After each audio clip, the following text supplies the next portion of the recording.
Well, good morning, everyone. We're just waiting for attendees to come into the Zoom, which is building up quickly. We've got a lot of attendees for this, the first online conference that Rotman has done since COVID has hit. They've done lots of events, but this is the first multi-panel online conference. So welcome all. Good morning to all the presenters, panelists, and viewers to our half-day workshop entitled Monopolies, Second Moment, Big Tech and Antitrust. My name is Dimitry Anastakis, and along with my colleague, Dr. Lawrence Musio, who you can see there, we are pleased to have organized this event under the co-sponsorship of the Rotman School of Management and the Long Run Initiative, or the LRI, as we refer to it. Now, although this is an online event being held through Rotman, I'd like to take a moment to acknowledge the land on which the University of Toronto operates. For thousands of years, it has been the traditional land of the Huron-Wendat, the Seneca, and most recently, the Mississaugas of the Credit River. Today, this meeting place is still the home to many Indigenous peoples from across Turtle Island, and we are grateful to have the opportunity to work on this land today. So when Lawrence and I first started thinking about creating a conference on antitrust and big tech and the regulation of big tech in 2019, little did we realize that COVID-19 would have such an impact upon our event and in so many different ways. So along with initially postponing this workshop, which was supposed to be a live event and forcing it online, the pandemic has accelerated and brought even into sharper focus the tremendous impact that giant technology companies have had and continue to have upon commerce, consumption, communication, and countless aspects of our everyday lives. We're well aware of the irony of having a conference on big tech while using big tech as the vehicle to do that. And indeed, questioning big tech, an issue that has been building towards a crescendo for some time, has taken on a new sense of urgency since COVID. This is reflected in the sharp interrogation conducted by the US Congress in June of this year, where there were some very sharp questions for some of the leaders of the tech industry, and a growing demand for, quote, something to be done, unquote, about the size, the scale, and the power of these giant firms from across the political spectrum.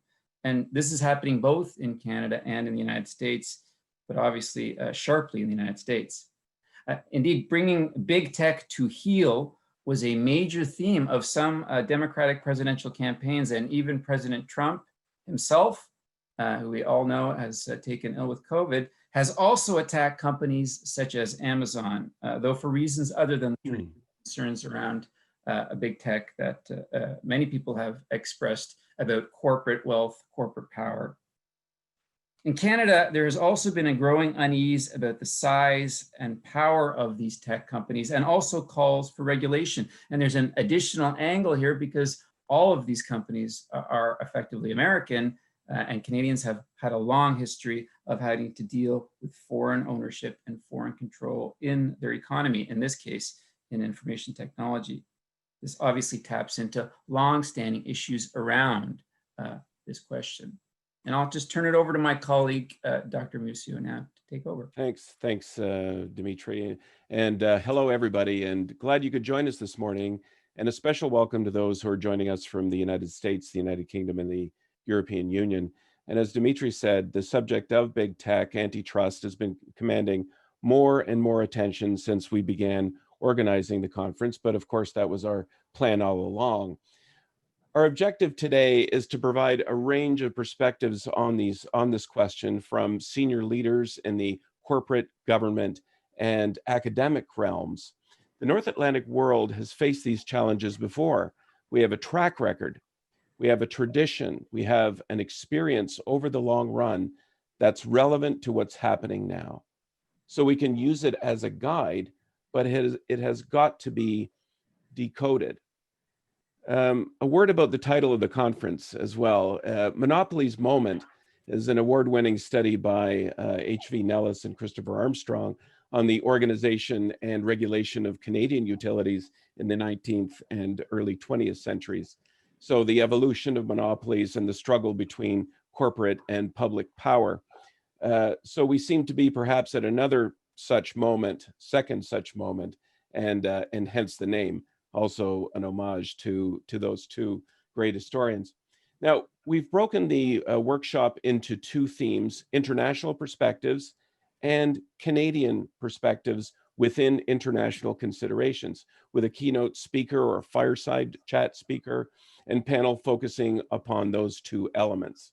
So hopefully, by the end of the day, or the half day at least, we will have provided both panelists and viewers with a deeper understanding of how antitrust has evolved over time, both internationally and in Canada, how corporations are dealing with it from a pragmatic perspective, and why it remains a persistent theme in how technology, innovation, communications, media, economic activity, all of it is organized.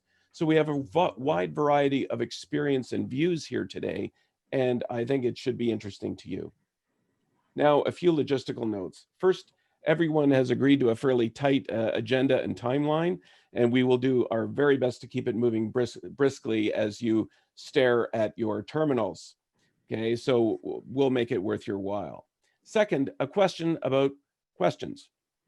We welcome questions, and as you know, we're limited by time, obviously, but we'll get to as many as we possibly can.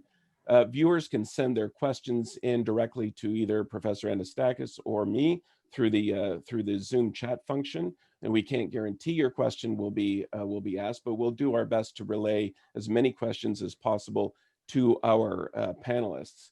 And third, after our first speaker and our morning panel, we will have a short break of about 15 or 20 minutes, thereabouts. And so I'd like to hand it over once again to Dr. Anastakis, and in conversation with our first keynote fireside chat, Dr. Richard Langlois. So bonne conférence, and thank you very much. To you, Dimitry. Great, thank you, Lawrence. And I'd like to start off by welcoming our first speaker today, Dr. Richard Langlois of the University of Connecticut.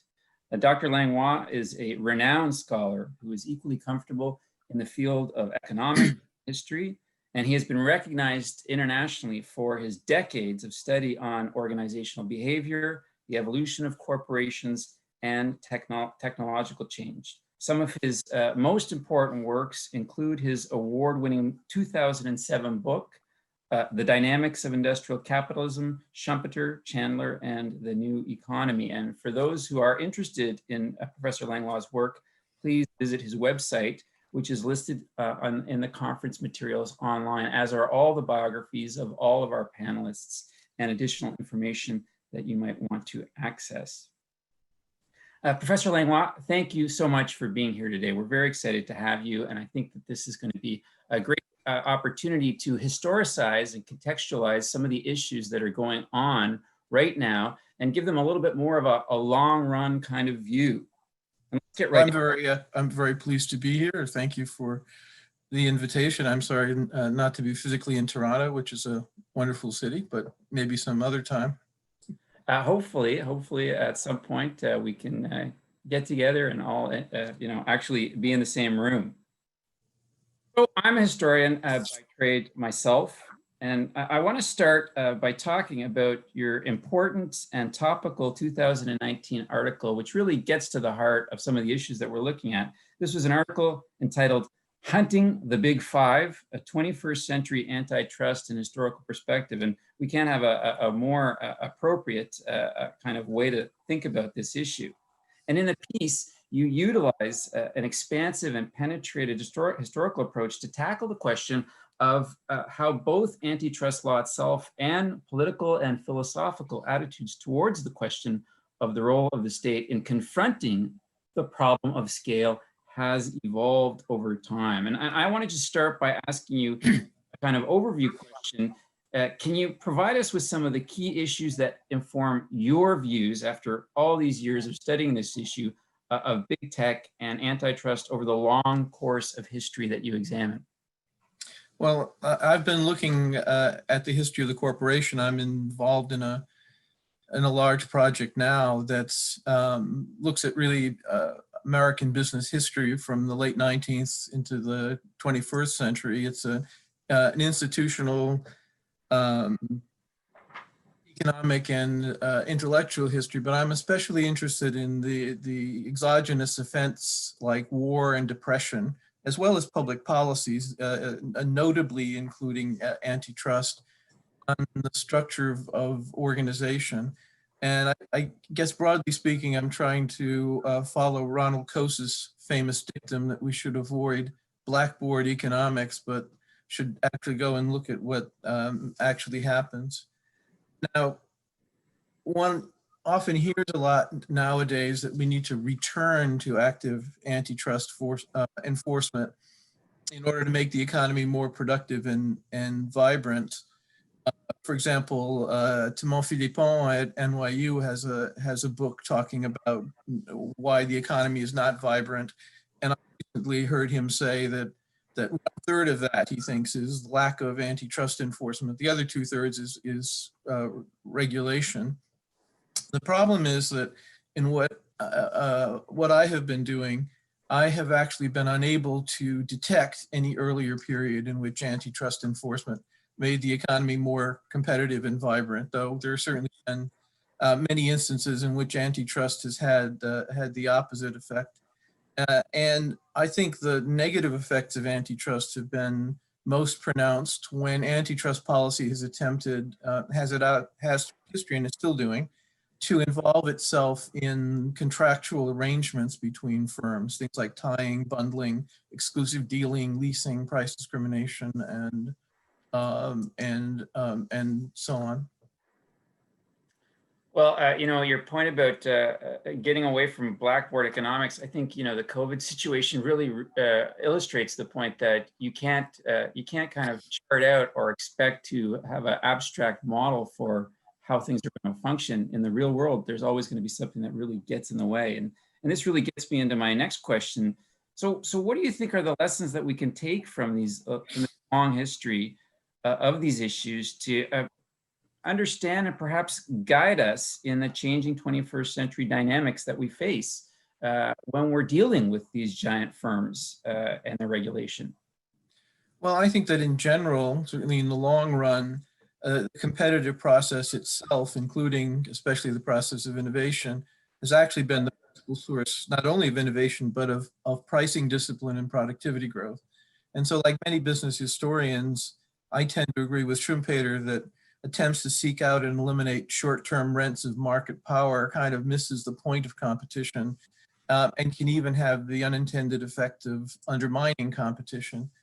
Now, that's a pretty radical thing to say, I suppose, but I'm not saying that competition policy more generally is powerless or useless. My view is that we need to focus on genuine barriers to competition, which in my view are always about property rights. Mm-hmm. So thinking about things like intellectual property rights, data ownership, and especially deregulation and regulation, I think are much more important areas to focus on than antitrust if what you're interested in is making the economy more vibrant.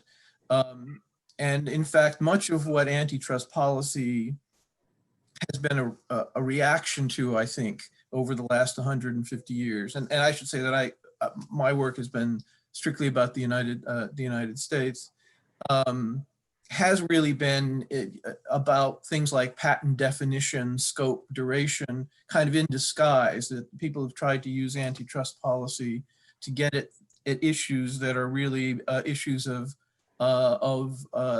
intellectual property rights and issues of regulation as well. So there's a lot that's been, this is not an idea that is unique to me and not actually even something that I'm focusing on, but there's been a lot of smart people who've been thinking a bit about this, like James Besson at Boston University. So whereas I'm a skeptic about antitrust, I'm much more of a hawk about patent reform. If you were to ask me, well, what part of antitrust policy should we focus on? I think if there is any argument for antitrust policy, it's probably anti-merger policy rather than fiddling around with contracts, which is a lot of what is still going on, like the Fortnite issue with Apple and Google right now. That's all about interfering in contracts between parties. I think there may be an argument for anti-merger policy because, of course, when you deal with mergers, you're dealing with kind of clean interfaces between companies. But even having said that, I think that a real-world antitrust agency looking at mergers, I think it's probably a coin flip whether they get it right. But anti-merger policy probably does the least harm. One might ask whether there ought to be something like a Hippocratic oath in antitrust policy. First do no harm. From the point of view of the firms themselves, mergers are probably coin flips, and they're probably coin flips from the point of view of agencies overseeing mergers. Well, size and scale is one of the issues that draws people like flies to light. It really is such a big issue because it is so. It's seen as the key problem. So it's very interesting that you're saying this. One of the questions I did want to ask, because size has been such an issue not just in the 21st century, but the 19th and the 20th. What then do you see as being the key differences between these previous eras of antitrust sentiment, starting in the 19th century around railroads and oil, and then extending into the 20th century around manufacturing and IT? Is big tech any different then when it comes to these questions, or is it similar? It's just the same thing over and over again, where there's a solution looking for a problem of size in this case? Well, along some dimensions, I think there's considerable similarity between the late 19th and early 20th centuries and what we're seeing now. So in the 19th century, the railroads were like the internet, right? They were a system, a brand new system that connected everyone, and also telegraphs and canals. But the railroads connected everybody, including a lot of small proprietors who previously had been isolated from the global economic system, were now tied into the global economic system. And so at the same time, many large firms, as Alfred Chandler documented, many large firms arose in manufacturing and distribution. And people hadn't seen this before. People couldn't understand these developments. People couldn't control these developments. People felt powerless in the face of the new economic forces. And of course, people whose rents were being threatened by this had an incentive to use the political system to protect their rents, and other people simply wanted their fears calmed.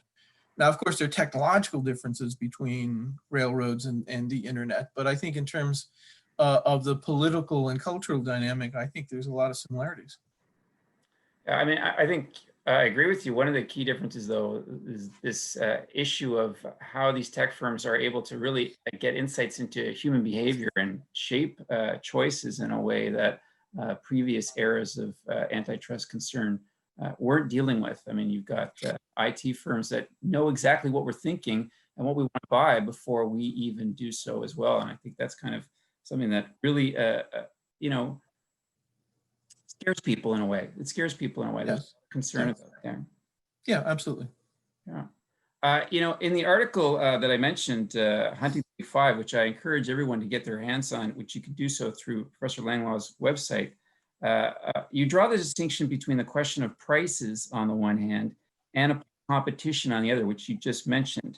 And you frame this a little bit, or I saw it as framing it as a moral question as much as an economic one. And today we often hear about that other dimension of big tech's domination, that one that goes beyond issues of the economy and gets right into issues around democracy. You think about Facebook's role, Cambridge Analytica, things like that. And it really does speak to the fears that these giant firms have around questions such as privacy and human behavior. And I know privacy is going to be an issue that other panelists are going to be asked about. So is there a kind of moralistic dimension to how the conversation around regulating these tech firms has emerged? And is there something to the idea that they do represent a deeper threat than the oligopolies of the past? Well, I certainly think that's been the conversation, both in the past and now. And so what I talk about in the article is that there have been figures in the past, although and as well as now, who had what we might call a moralistic attitude towards competition. Now, and I cite Woodrow Wilson and Louis Brandeis, for example, who thought of competition not as active rivalry and active striving, but as wanting to create a world of a stable world of small independent players, right? They believed this because they thought that kind of a world of small players would encourage the kind of personal and cultural values they themselves wanted people to have. Now there's a movement nowadays that's often called the neo-Brandeisians, who make a similar claim. Competition policy should be based on non-economic values, though it's far from clear what those values are, let alone who gets to say what those values are. This is in contrast to the so-called Chicago School view, and we could talk more about that, which came to prominence in the late 20th century, which believed that economic efficiency should be the guide to antitrust. So in the so-called Chicago School view, the principal problem of monopoly is that firms produce too little and charge prices that are too high. Whereas for Brandeis and other people, the problem was the opposite, that firms priced too low and charged and were competing too aggressively and threatening to destabilize small established interests. So the sort of reaction to the Chicago School, often sometimes called the new structuralists, although I think that's actually a misnomer for a number of reasons, are willing to say, as many have been throughout the history of antitrust, that antitrust should not be in the service of consumers, but it might often come at the cost of higher prices to consumers. Now you say, are present day large firms a threat to values? More so than in the past, I'm not sure. I think much of the animus today against large internet firms comes from the fact that the internet has, as we might say, disintermediated information dissemination, right? So for various reasons, including especially tight government regulation of broadcasting, the 20th century was in some ways anomalous in that information during the 20th century was highly centralized in large newspapers, large radio stations that were controlled by the Federal Communications Commission. And so information was tightly curated. That wasn't the case in the 19th century with very low cost newspapers all over the country, completely unregulated and so-called yellow journalism. And we're seeing that kind of a return to that rather, I think in some ways it was the 20th century that was anomalous. And so what we're seeing now is that the centralized providers of information are increasingly being bypassed. The old television stations and large newspapers, and that's worrisome to a lot of people. Not the least of all the people who once did the curating of the information. Well, as Daniel Rogers, the historian, might argue, that fragmentation of the landscape of media has really led to that kind of smaller scale and the inability of people like Brandeis to create solutions. I mean, Brandeis was often referred to as a prophet of regulation, which laid a moralistic overtone about what he was doing, that he was trying to kind of combat these forces in a now way. So interesting dynamic. Well, I was just happening to be reading Marshall McLuhan, the great Canadian, who was saying very similar things about radio. He thought radio fragmented people and radio led to tribalism, according to Marshall McLuhan. So this is not a new idea. Yeah, imagine if he was alive to see the internet today. In the time we have left, we've got about 5 minutes left. I've got a two-part question that I hope you'll be able to tackle. The first one is kind of topical in the sense that I'm throwing this at you.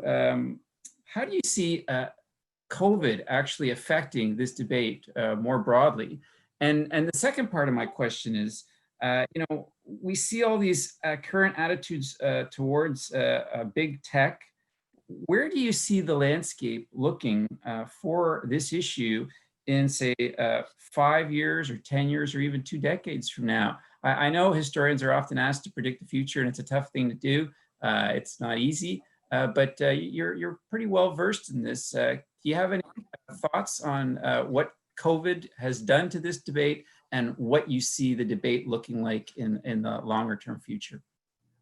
I don't know the answer to what COVID has done. I think it may be that the most important effect of COVID has been to get on everybody's nerves, and because everybody is on edge, I think a lot of discussion in a lot of areas is a lot more polarized and edgy than it would be.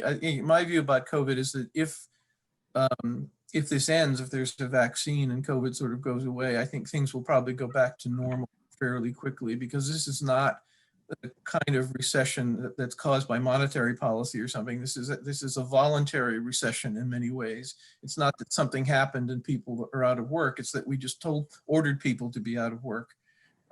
So I wonder whether the effects of COVID are going to be very long lasting. I think we should take a longer view. For your larger question, it's also a difficult question. I think it may well be, people are worried about productivity. It may well be that we're in a period of consolidation of the technologies of the third or fourth, depending on how you count, industrial revolution, just as the period after World War II was in part a consolidation of technologies like the automobile and the vacuum tube. Although in that period, the seeds of creative destruction were already being sown. They're being germinating in the weeds. My prediction is that we have surprises in store, both technological and political. There are a lot of good epistemological reasons for believing that we can't predict the future. And I think that future is more likely to be shaped by factors that we didn't predict than by the extrapolation of current trends, like, for example, 5G. One of the things I think I see looking back at the history of antitrust is that antitrust policy suffers from a lack of imagination, which isn't surprising because all humans suffer from a lack of imagination. We can't change that, but I think we should acknowledge it. Well, it's a great answer, and it's kind of a best situation we can do. I will say, if COVID has done anything, it has really highlighted this issue of the power of these corporations and entities, and the incredible wealth that has been generated and accelerated over the time of the last 6 months. I mean, that's one recurring that you keep hearing about. How much more money Bezos has and how much more power he has, and of course, we're using Zoom, which is not a technology of one of the big companies. It's a small startup. For how long, we don't know. We don't know. As you know, there's a tendency for people to swallow these little guppies up as soon as they get a chance to do so.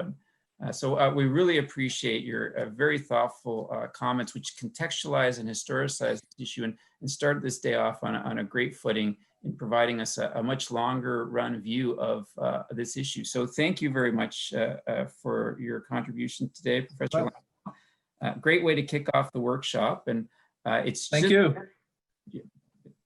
It's just turning to 9 o'clock now, so I'm going to turn it over to Mr. David Walmsley, who is the editor-in-chief of the Globe and Mail. He's the moderator for our first panel today, which addresses international perspectives on big tech and antitrust. So thank you, and please take it away, Mr. Walmsley. Thanks very much, Dimitry. It's a pleasure to moderate the panel today and to be part of this critically important and well-timed conversation. There's no question that the issues that are at play on a daily basis are going to have a very long-term effect on all of us and society at large. It's my pleasure to have a distinguished panel who I will introduce in alphabetical order. First, Dr. Michael Aldous, Senior Lecturer of Queen's Management School at Queen's University in Belfast. Ms. Claudette McGowan, who's the Global Executive Officer for Cybersecurity, TD Bank. Dr. Gillian Hadfield, Director of the Schwartz-Reisman Institute for Technology and Society, University of Toronto.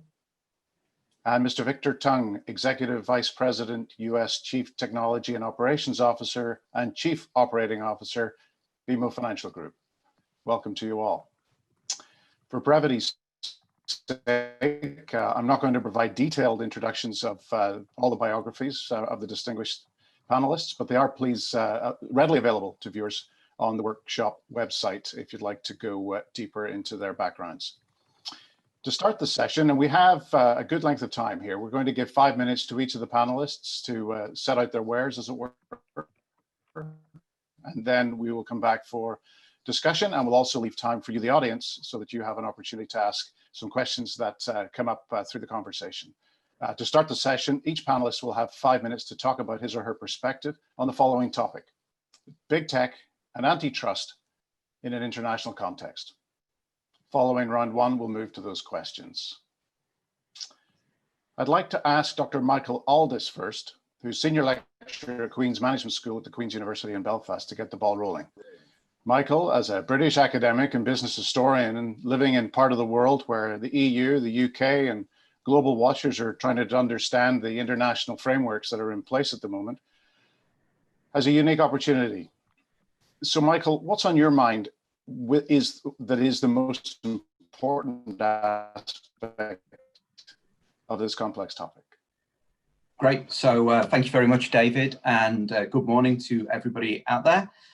So as a business historian, I want to sort of complement Professor Langlois' comments and provide a bit of long-run context to our discussion on monopoly, and particularly draw on the experiences of sort of Northern European countries, particularly Britain and the Netherlands and France, in thinking about monopoly. So these comments are really going to revisit Adam Smith's Wealth of Nations. So a spoiler alert for those of you who didn't get past the pin factory, much of the rest of the book is a lengthy discussion on the role of corporations in enabling monopolies through limiting competition, encouraging collusion and restraints on trade.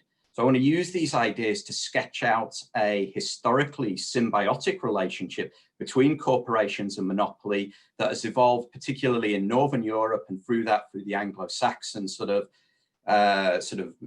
milieu over the past 400 years. Okay, so how can we demonstrate this historically interlinked relationship between corporations and monopoly? Well, we start by thinking that prior to the 19th century, processes of incorporation required government approval, and these were often accompanied by the granting of some form of monopoly. So we can think of many famous examples, such as the English East India Company, the Dutch East India Company. These were all corporations that were formed and incorporated on the basis of holding a monopoly on trade.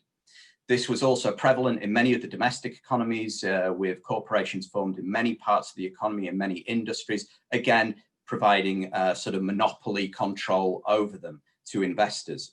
Reforms in the mid-19th century made processes of incorporation much simpler, removing parliamentary intervention and the prevalence of state-granted monopolies. But this is important conceptually and practically. This has meant that over several hundred years, the corporation and the idea of monopoly and its implementation have been intertwined. So why does this happen? Well, I think this is due to a trade-off that emerges between states and investors looking at commercial and economic opportunities that are costly and risky. Many of these would involve technologically innovative developments, and how do we either bring them, develop them further or bring them into the economy practically. And the idea then is that investors would take risks with their capital. So go back to the idea of the East India Company. Long distance trade was extremely costly and risky. But in return, the state would give them monopoly privileges to restrict market entry, to restrict competition, and allow them to extract any profits that were generated from these ventures. Now, importantly, this bargain was often struck around activities that the state perceived as being in its interests. So again, to take the example of long distance trade, this is viewed as an important component of economic growth and geopolitical strategy.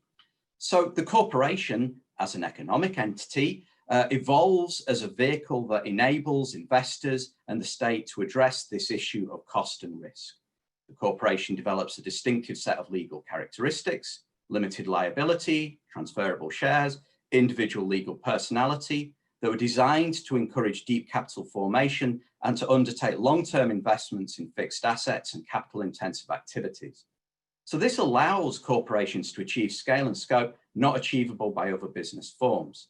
And this was often the intended outcome that states wanted to happen. They wanted corporations to dominate trade. They wanted corporations to dominate domestic industries, often so they could extract rents from them. But all this is to say that the corporation is designed as a growth and scale machine, purposefully designed to dominate markets. Historically, they utilized monopoly privileges to do this, but really from the mid-19th to the early, into the 20th century, and this is a lot of what Dr. Langlois would cover, they used deep capital formation to enable consolidation through mergers and acquisitions within industries, and to also build barriers to entry through investments in what John Sutton would call endogenous sunk costs in areas such as research and development and advertising, which really make it difficult for new entrants to get into industries. This leads to monopolistic, or more generally oligopolistic market structures, okay? So all of this summarizes that the historical evolution of the corporation becomes synonymous with the rise of big business, and monopolistic tendencies are a de facto outcome of this. And this is a persistent issue, as we will talk about in length today. Recent research, although it's highly contested as to the driving factors and effects of market concentration, show that the majority of US industries are increasingly dominated by a smaller number of large companies, predominantly organized as corporations. Although, as we will see with advances in sort of finance, corporate finance, the sequencing of how this outcome occurs is now often very different. So we will see venture capitalists preach to tech companies to go big through blitz scaling and then IPO, so reaping the benefits of the corporate form after they've achieved scale. So scale and monopoly, though, the scale and the potential for monopoly, though, are hard-coded within the corporation. So thinking about this in the long run, although contingent factors change, individual companies, industry structures, the evolution of critical assets such as data, the underlying issues of monopoly, big corporations using deep capital formation to achieve scale, and subsequent impact on market entry with both positive and negative outcomes have remained remarkably consistent over a very long period of time. So I just want to close my comments by arguing that perhaps then this means that the focus of regulation should change. Rather than playing whack-a-mole with individual firms, such as Dr. Langlois has talked about, and the problems then of also identifying market concentration within industries and trying to define measures of market concentration and the boundaries of industries in which we sort of assess monopoly or sort of concentration power, perhaps we take a step back and consider that one of the primary drivers of monopoly outcomes is the form of business ownership, the corporation, and that regulatory efforts should be put into reshaping the legal DNA of the corporation and its capacity to achieve scale and the effects that this then has on market entry. So thank you very much, David. That's my comments. Thank you very much, Michael. We'll now go to Victor Tung. Victor is the Executive Vice President, US Chief Technology and Operations Officer, and Chief Operating Officer at BMO Financial Group. Victor, how is your experience with the bank across Canada and the US shaping your perspective? Hi, thanks for the opportunity, and very happy to be here with all these esteemed panelists. So in terms of my view, as we know, big tech companies have heavily impacted data, society, and economies for decades. So the question has been raised about the companies exercising too much power and influence and not enough oversight and regulation. But at the most basic premise of technology is that it doesn't exist for itself. It has a purpose. When we build technology platforms, it's really there to service our customers and our employees' expectations. And the use and reliance on technology has increased exponentially, actually, if you kind of look at our current situation. People are utilizing more digital platforms, and the migration to digital has expedited. Things that traditionally would have taken multi-year plans and timing to deliver have been accelerated. We've been doing things in weeks and months responding to different customer behaviors. For example, from a bank perspective, we've taken 50,000 people to work from home. But it's part of what we needed to do. It's part of our civic duties because we needed to keep people safe. And in a lot of those traditional processes that we've had, we digitized really quickly. And building on that, traditional physical patterns that we've noticed are moving and shifting to the online space. You take a look at how people are consuming retail, how people are buying clothes, have changed. You order, it comes to your house, you try it on. They factor in the costs in terms of shipping and returning. It's a completely different patterns. But expanding on that, you take a broader global perspective as, if I take a bank view, we look at as we operate in different countries, you also see a bit of normalization because pre-COVID, if we kind of think about it, different countries as their starting points are different. A lot of countries that didn't have legacy technology or infrastructure in place were able to leapfrog to move into digital space or start mobile first. But with the shift in first world country that has a lot more legacy, we're seeing that being equalized. So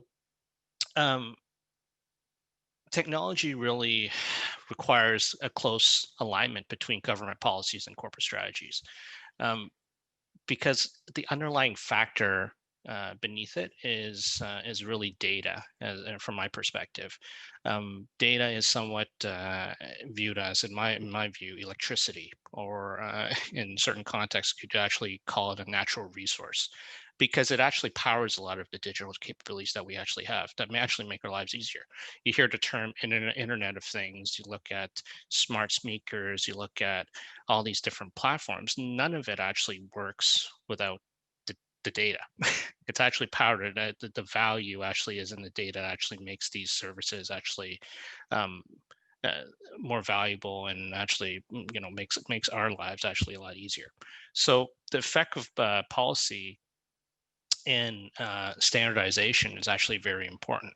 And depending on a country's stance or on the policy, it could impact the competitiveness of a country as well too. So that's something we need to actually keep in mind. As we continue to build on the argument, as a technology leader in banking, I've seen a lot of new development. We have seen cloud, we've seen the impacts of 5G actually coming into us. But a lot of this actually ties back to the term of productivity. When I take a broader perspective, when I say productivity, typically people default to, well, it goes into automation, loss of jobs. That's not the lens I'm talking about. When I talk about productivity, it's around innovation, because of these new platforms allows us to create new businesses and new skill sets. And public policy needs to play a key role in protecting this and encouraging this. And if we actually have large tech, when they actually overextend, where they're impacting productivity or innovation, that's where the problem actually exists. So being in the thick of it, we as a bank also partner closely with these large techs, right? But the key point for us is that we actually need to make sure we stay in good alignment. And there is a lot of value, because we actually do drive a lot of innovation out of these things. Simply put, it's good for business and it's good for society if it's actually done right. So thank you. Thank you very much, Victor. Claudette McGowan is the Global Executive Officer for Cybersecurity with TD Bank. Claudette, from your perspective, what is the most significant aspect of this topic? Hi, good morning. Hopefully everyone can hear me okay. The most significant aspect when I think about this, I just kind of want to set us into where we are in the world right now, in that we have 7+ billion people in the world, and there are 3 billion people who have no access to the internet at all. So we're talking about big tech and we're talking about monopolies, but we have to think about inclusive tech as well. And so I think there's a phenomenal opportunity for these organizations that have been leading the way to really provide the right tools, training, and enablement for those who are in the haves and the have-nots categories. I think that's really key. When I think about just in general, where we are and the opportunity. We are in a pandemic, and someone touched on COVID earlier, and there's kind of two pandemics I see, one around the racial and social injustice, and then obviously around COVID-19. So there are many barriers right now that folks are trying to work through. And I think, again, it's up to all of us as leaders to really kind of move the needle and move the dial per se. But when I think specifically about banking and the role that these organizations play, we talk about the Facebooks, the Amazons, the Apples, the Netflix, and the Googles. And the acronym FANG certainly comes up on several occasions. I'm thinking it's more a Mufang than a FANG, because I think Microsoft is playing a pivotal role in the evolution of work and the evolution of how we live. The lines are completely blurred between work and home.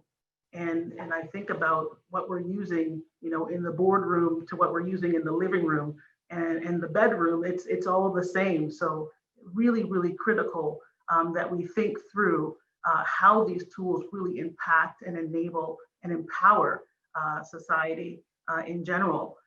You touched on the fact that I have a cybersecurity mandate, and in cybersecurity, we're always thinking about the protection of people, of data, of assets, of our customers, of our colleagues.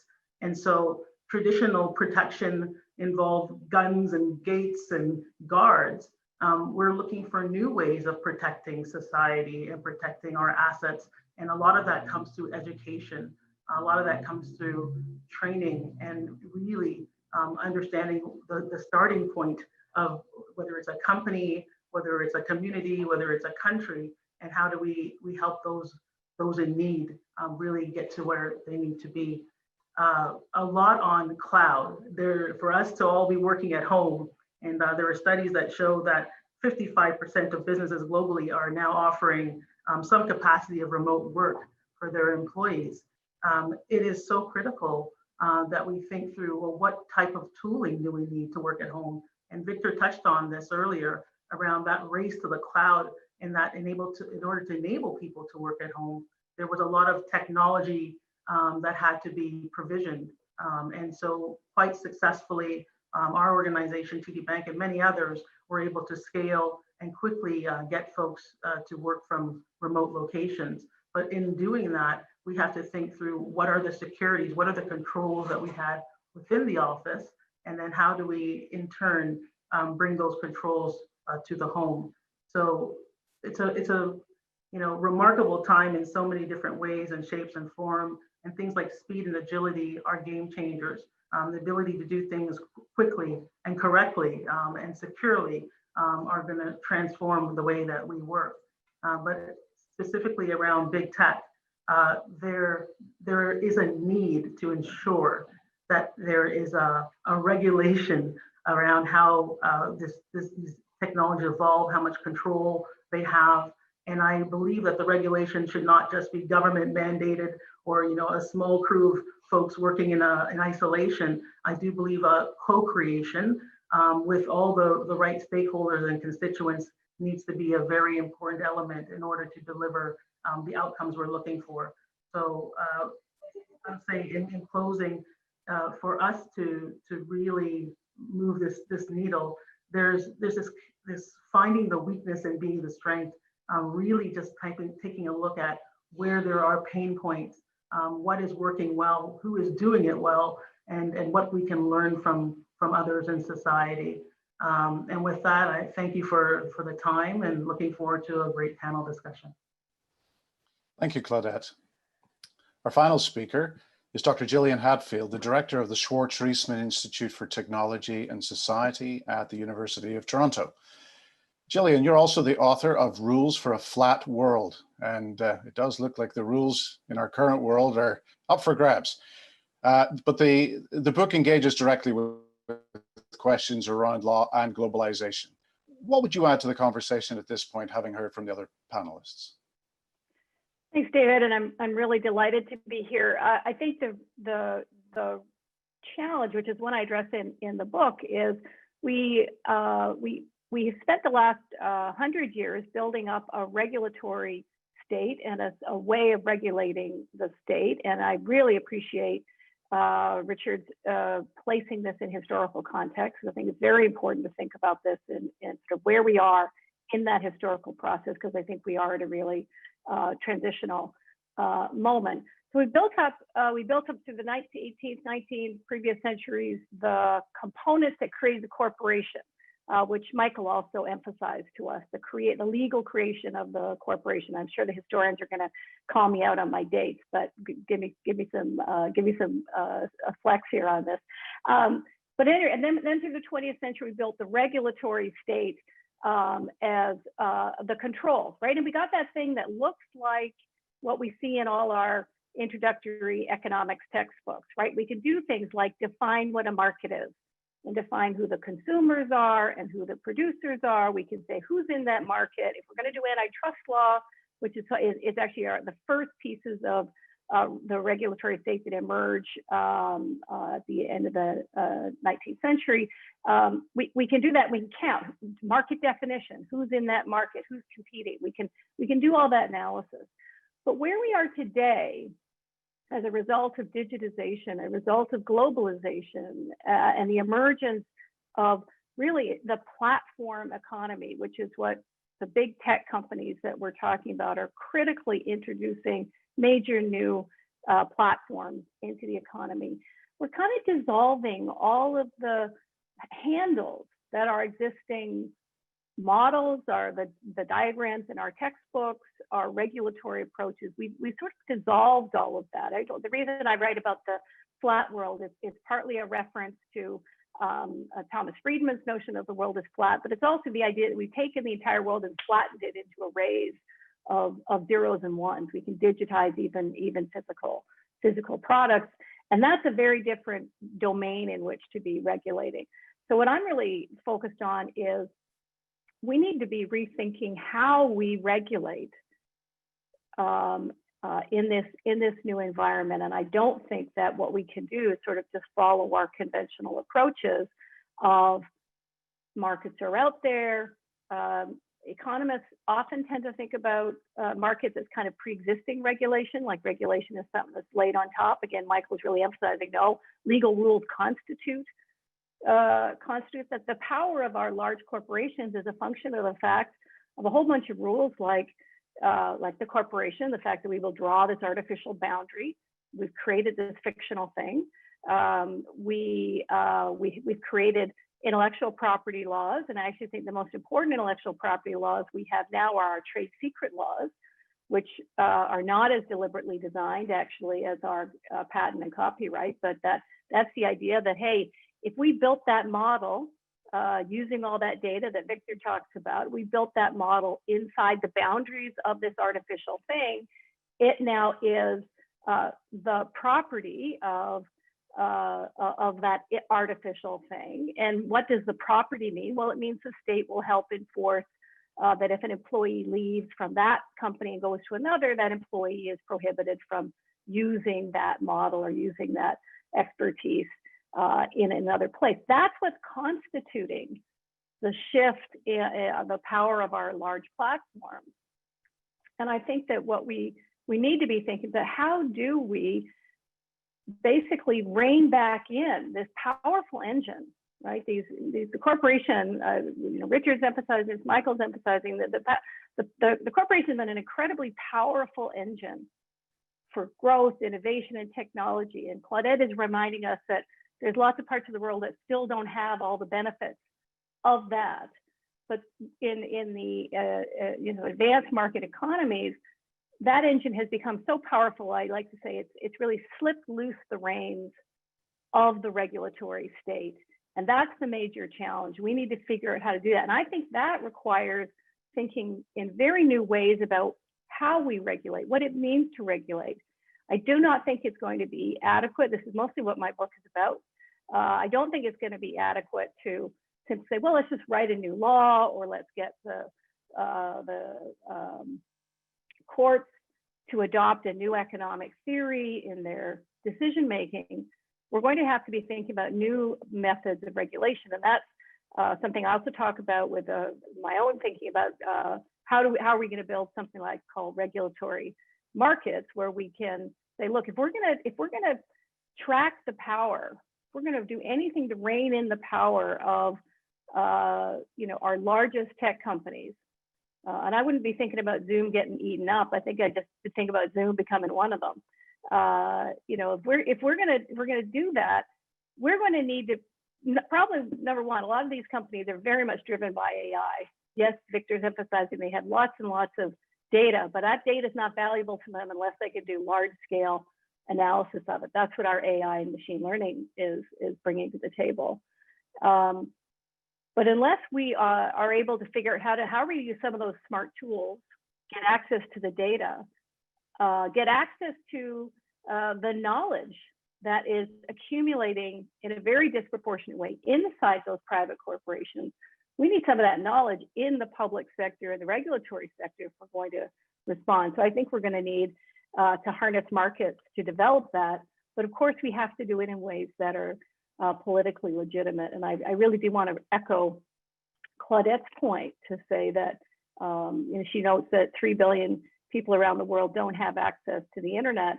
The impact of powerful platforms and the transformations we are seeing in the economy, it's so far beyond sort of the calculation of consumer surplus and the adding up of a bunch of small triangles in those sort of markets that we could draw, quite appropriately draw in the 20th century. If you think about the platform, we don't even know who's the consumer on Facebook. The quip is, if you're not paying for the product, you are the product, right? Are we actually selling communication services?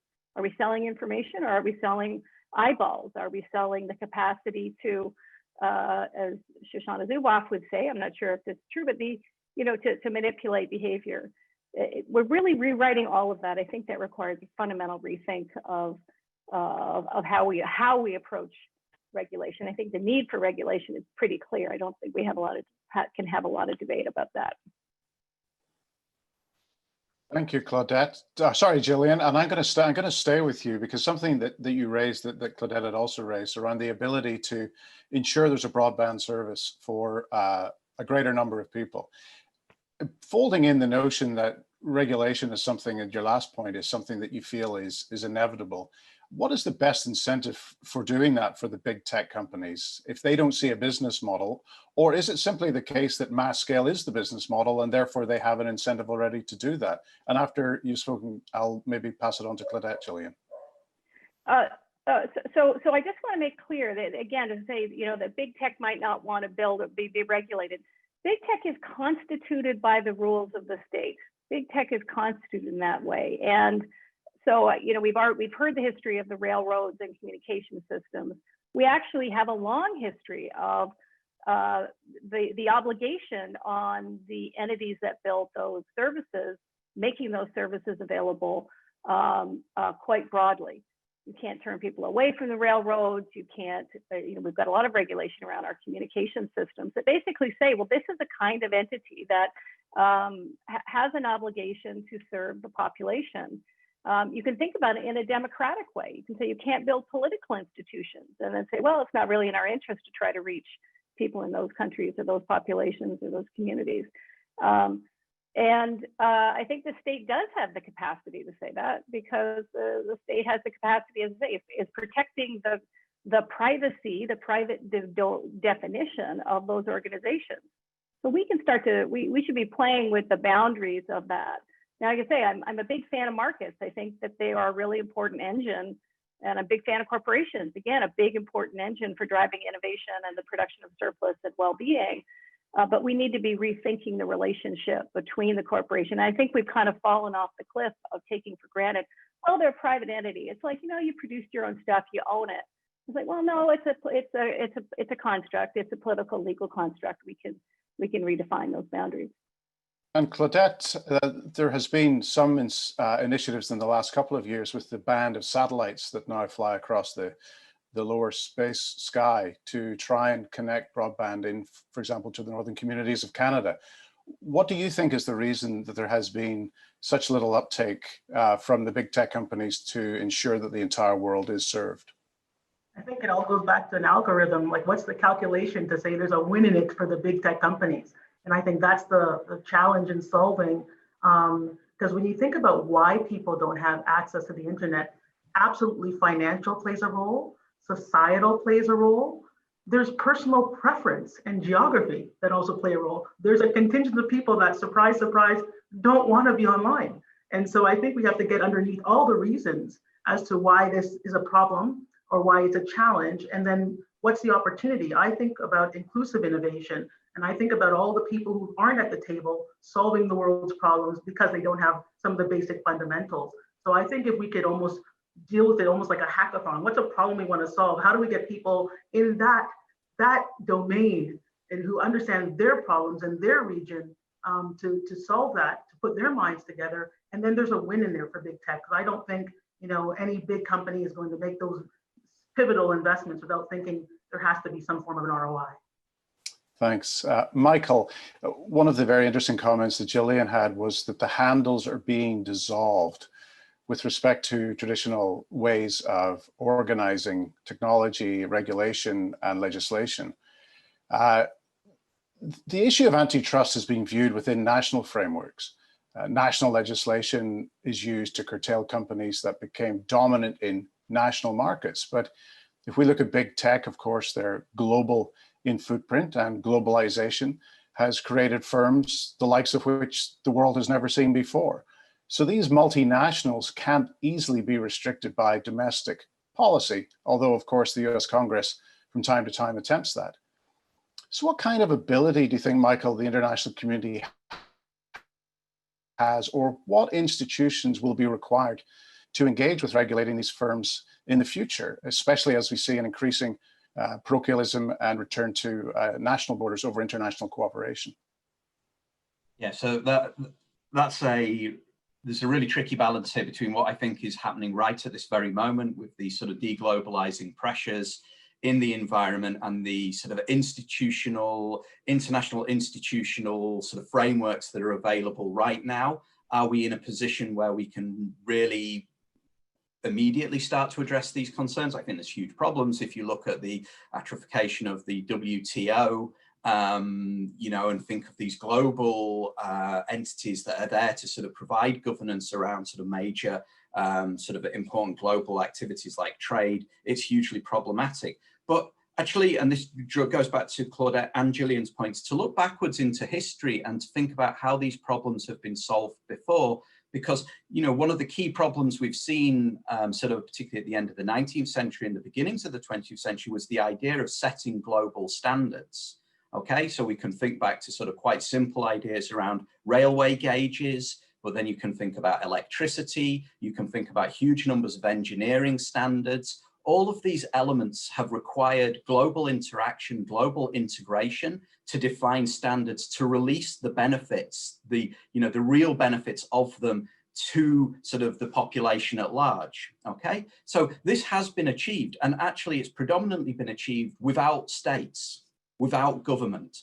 It's been predominantly achieved through lots of private order solutions around trade and professional associations that draw on international stakeholders, bringing them together for persistent rounds of negotiation to agree standards. So if we think back to sort of Claudette's point about how do you bring in wider stakeholders, how do you bring them in to have a say in this? We need to think about sort of different kinds of institutions and probably non-state institutions that enable sort of different voices to be brought together. And associations can provide some of this, I think, and we can build on other elements as well. So I think it's a huge problem with the current global infrastructure we have. I don't see any immediate solutions, but there are historical examples about how these problems have been overcome that I think we can begin to draw on some of the mechanisms that were used around that. Victor, do you want to build on that, especially around where technology obviously is the focus for a lot of the criticism and the concerns about monopolistic behavior, but where do you think technology can actually resolve in some solutions amid all of the debate? I think building on Michael's point, we've seen these patterns in the past, right? I think we have solved it, and it kind of goes back to my earlier point to kind of view technology or the underlying data as whether it's a utility or it's a natural resource.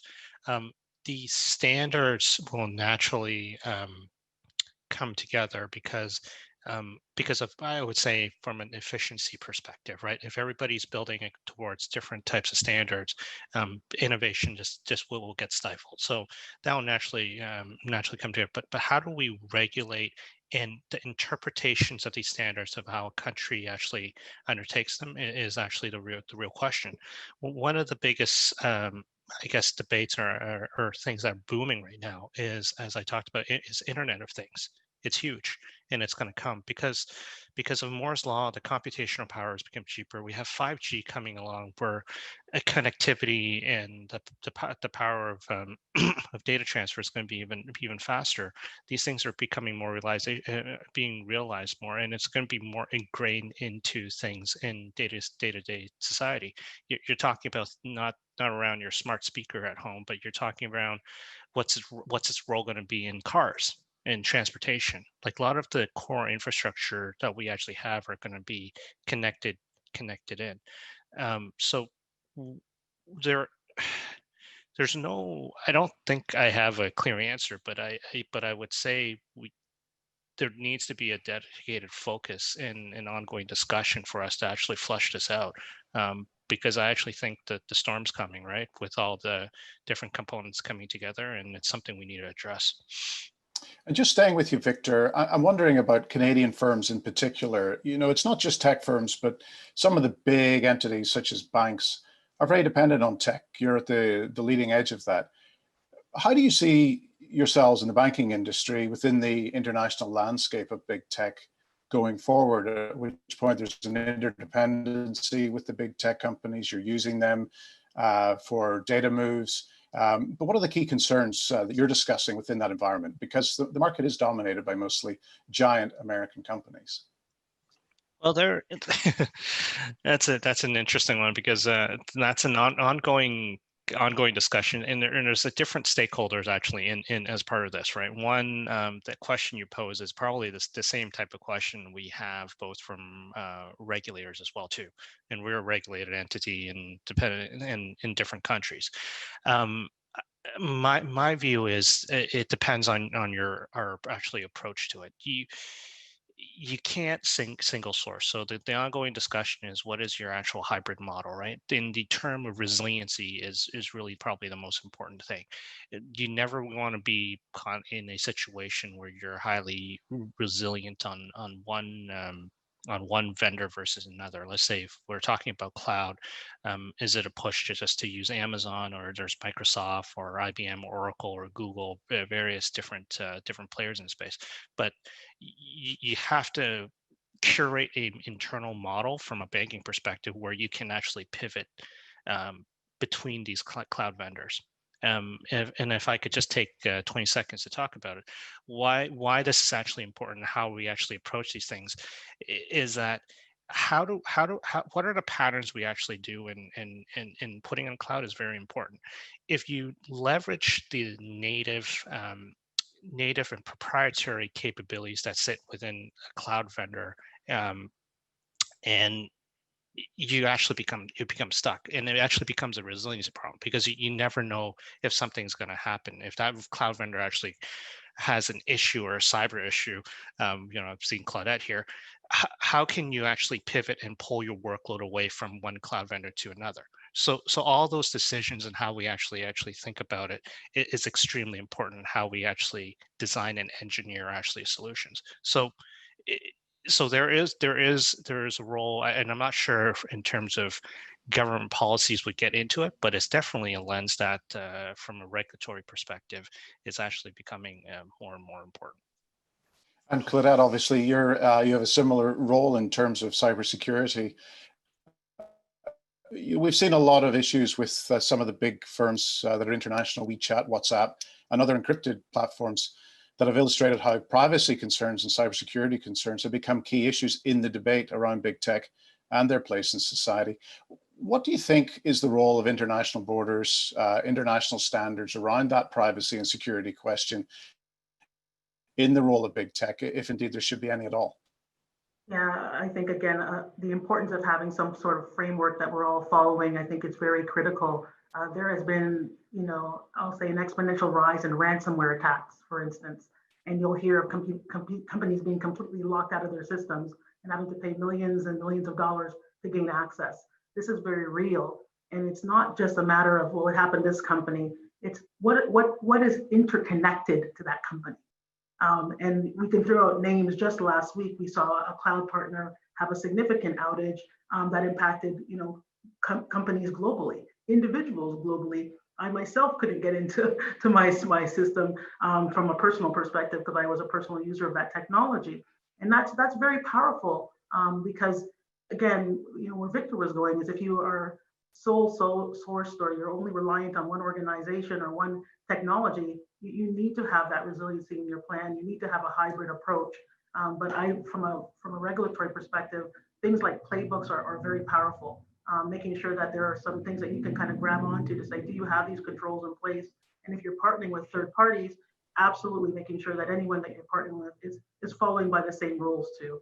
So we're all connected, and we know this through everything we do in the world.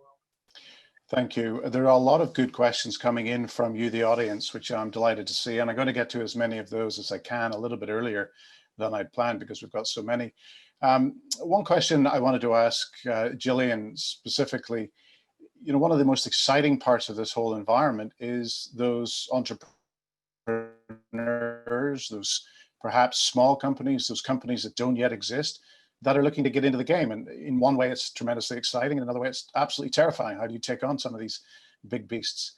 But I want to ask you the question of what does redefining the boundaries of a new corporation on the ground actually look like? What defines those new boundaries? Sorry. So the boundaries of the firm, again, Michael was emphasizing, it's a legal construct. And they are made powerful through the rules we have in place about what employees who come and go. For example, where do a lot of those startups come from? They are often spin-outs from those companies, or they're founded by engineers or tech people or regulatory compliance people from within those large organizations who, being there on the ground, they say, oh, I've got an idea for something that the big company is not doing. And the way in which the boundaries of the firm end up creating their power in the existing entity is through the capacity of that large entity to ask the state to say, stop those people from starting that company or stop them from using technology that we built. They come from the protection of the boundary. And I think these days in the information economy, a lot of that is around the knowledge and expertise within those corporations. And I think that's something that we really need to be rethinking. If we want to think the boundary of the corporation is like a fence that says everything that happens inside here belongs to me. Well, let's just go back to some earlier points in human history and say, well, if you put a fence all along, if you manage to get there soon enough and put the fence all along the river, right, and you cut everybody in the community off from the river, we say, wait a second, you can't do that. You have to allow access. We do have rules that say you can't own the beaches, you can't cut everybody off from access. So that's number one. And then there's also just thinking very much more deeply about, where did the value of that information come from? So we have these very, very powerful tech companies that are building, they're powerful because they're doing fantastic machine learning work and data, but they're building on the basis of a whole bunch of donated data from billions and billions of people. And they're building an environment where, they're benefiting from tons and tons of public investment, social capital. So I think we have to kind of redefine what it is you own from that. And that means changing the way in which the state steps up to protect those boundaries. When do we say, you can or cannot prevent the engineers from starting up another startup? We have a strong emotional reaction to the idea, hey, you stole my ideas. I think we need to kind of unpack that a bit. And in terms of that, just to hold on to that for a moment, the interesting question, I suppose, for a lot of organizations is that the rules are set against me. I'm trying to get into this area and I just can't. The ability to compete has been lost. Is it a given that the sheer scale of the monopolies at the current point, even albeit with the recognition there is regulation, has it reached a point that competition is essentially dead? Well, I think that's tricky. I mean, again, I think it's partly enforced by the fact that the state lends its power to helping make it harder. I think also, Victor is making this point, it's really important to emphasize, we live in very, very complex regulatory environments. And so that's also a barrier to entry. You know, there's a sense in which some of the calls for regulation around facial recognition and other AI technologies, for example, there's concern that, well, that will benefit the large companies even more because small companies, it'll just be too expensive. General data protection regulation in Europe, for example, does it make it just too expensive for small? So I think that's something we definitely need to be attending to.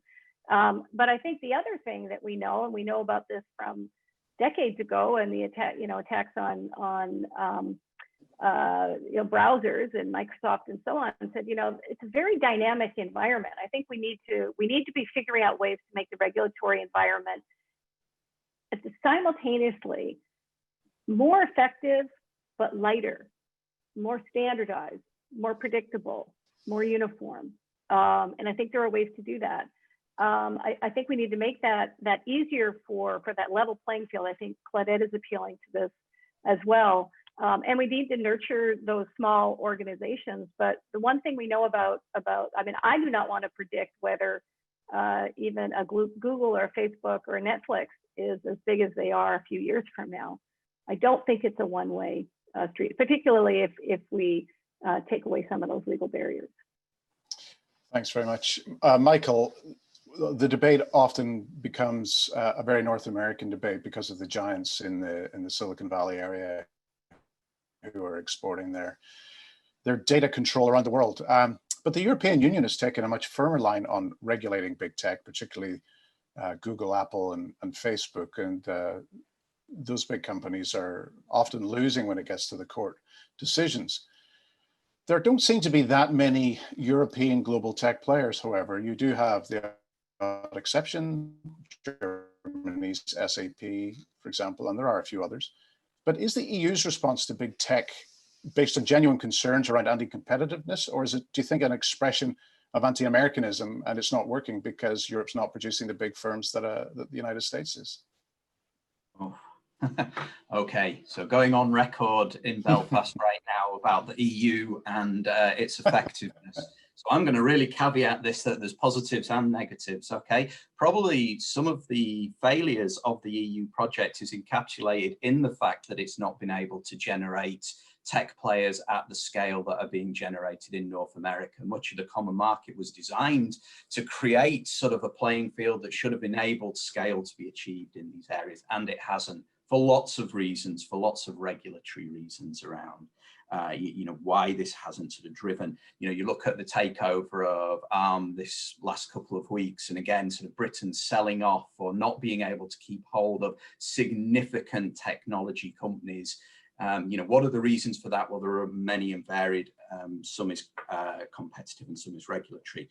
But to go back to the point, do I think the EU is anti-American?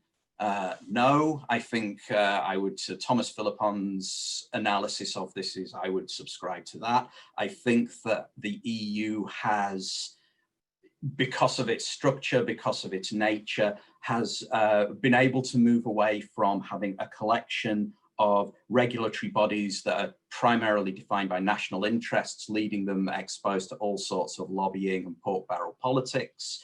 They have enabled the creation of a highly independent regulatory body that I do think has genuine concerns that are sort of representative of wider popular concerns around sort of the role of data and the role of competition in these spaces, and are being allowed to pursue them without having, lobbying bodies, lobbying sort of really affect how they go about this. Are they right? Well, I think only time will tell. We need to give this space and time to see what the outcomes of their sort of decisions are. But the fact that they are being proactive in the space and looking to make changes and actually sort of publicly talk about this, I think, is to be applauded. I do not see this as some sort of anti-American agenda. Thanks, Michael. It's a difficult one, I know. Claudette, I wanted to ask you a little bit about some of the arm wrestling that must go on inside the banks when it comes to this issue of the current landscape and the balance of power between big tech and how international community responds to the impact of these firms. You're obviously a customer-facing business. You are dependent on your reputation. What are the mechanics you go through to ensure, beyond regulation, that leaves you feeling optimistic at the end of it, that the role of these firms in the banking industry are going to help the customer? Yeah, I think definitely it would be around the collaboration. So it's not a matter of, you purchase something and you use it. We sit side by side with many of these organizations and co-create solutions. We along with our regulators as well too. Again, we're thinking of what's best for the customer, what's best for the colleague, what's best for the community at all times. And the human is at the center of everything that we do. And I think when we're going to partner with an organization, we make sure that we have those kind of shared awareness, shared vision, and shared goals. But when I think about even where the puck is going per se, there is so much focus on the future as far as enablement. So this morning I start with this wonderful session. At the end of today, I'm actually doing a robot hackathon. And so 350 people from 30 different countries, 6 continents, put their hand up and said, I want to know how we can move the dial and do something different around robotics in business, robotics in health, robotics in academia. So I think, we're not just looking at today and what the problems of du jour are, but we're really focused on, the future and enabling the future. And I want to highlight that of the 300 plus people that enrolled in this hackathon, 5% of them are over 45 years old. So I want to make sure we're always taking a multi-generational view when we think about technology and knowing that every member in society can contribute. That's pretty inspiring. I wanted to follow up on that. Do you have a sense that the economic lockdown that we've been experiencing has actually accelerated collaboration because we're all caught at home? We have the virtual ability now to engage. Would the hackathon have happened without, or have you other examples where work's gone on that you wouldn't otherwise have been able to do because you would have been going into an office? Absolutely. So the folks putting the hackathon on are in Toronto, and this was supposed to be a local event at a local hotel. And then all of a sudden, you've got this COVID situation. Do you shut down, or do you do something really bold and invite the world to join? And so again, I think anytime we have adversity, we have creativity and we have innovation. And so we're seeing that in this small example, but there's so many more that I think other organizations can grab onto. The ability to scale up and do things that you were going to, do over years, you're doing now over weeks. Many companies, many countries are doing that because of necessity. So I always look at adversity and say, it's a good thing. Good for you. Gillian, one of the questions from our audience is, we all need data. Data requires infrastructure, but that infrastructure can, quote unquote, invade our neighborhoods. How can citizens have a say in the building of our future models? So I take it this is I'm taking neighborhood quite literally here, thinking smart cities and smart neighborhoods, I suppose. Of course, it's true. We are a data-driven economy. We're an information-driven economy that's producing great benefits, and we do need to be figuring out how can we. This is part of the redrawing of the corporation and really thinking much more deeply about. I don't like to talk in terms of ownership and so on. I really think it's about who can do what with the information that we have, and the information and what is built with that information. I think we clearly need to be paying a lot of attention to questions around transparency and participation in determinations of how we use that information. Again, this is why I want to rethink why just because that data has been accumulated in this place on a platform and models built, does that mean that public doesn't have access to that? I think we're facing this with as we're trying to rethink, I know you've got sessions later about thinking about data governance and privacy and so on. And I think in the same way that I'm emphasizing, look, the stuff that's inside our platform isn't naturally owned by those entities. It's the product of a lot of public investment and social contributions and individual contributions. And on the flip side, when we say, hey, that's my data, my health data, or that's my geolocation data, it's private to me, and saying, well, yes, but it was also produced and contributed to by, again, a lot of public social. We're highly interconnected. None of us is kind of wandering around with our little bundle of endowment the way that our models say, and just trading and stuff, right? We live in a deeply enmeshed environment. Thinking about COVID right now and our contact tracing apps, the capacity to share that information with public health, to do analysis on it, to do machine learning on it in order to come up with better ways to manage and respond to the pandemic, both as a medical crisis and as an economic crisis. I think that's really critical. I think we need to be rethinking all of this. And I absolutely think it's very important that we figure out how to do that in ways that are responsive to the interests of citizens. I just don't think that the current ways we frame that are going to be very effective. Clicking the little box, I consent, I consent, I consent. Well, no, that's just meaningless as an exercise of consent. And so I think, obviously we saw this in Toronto with the collapse of the sidewalk initiative.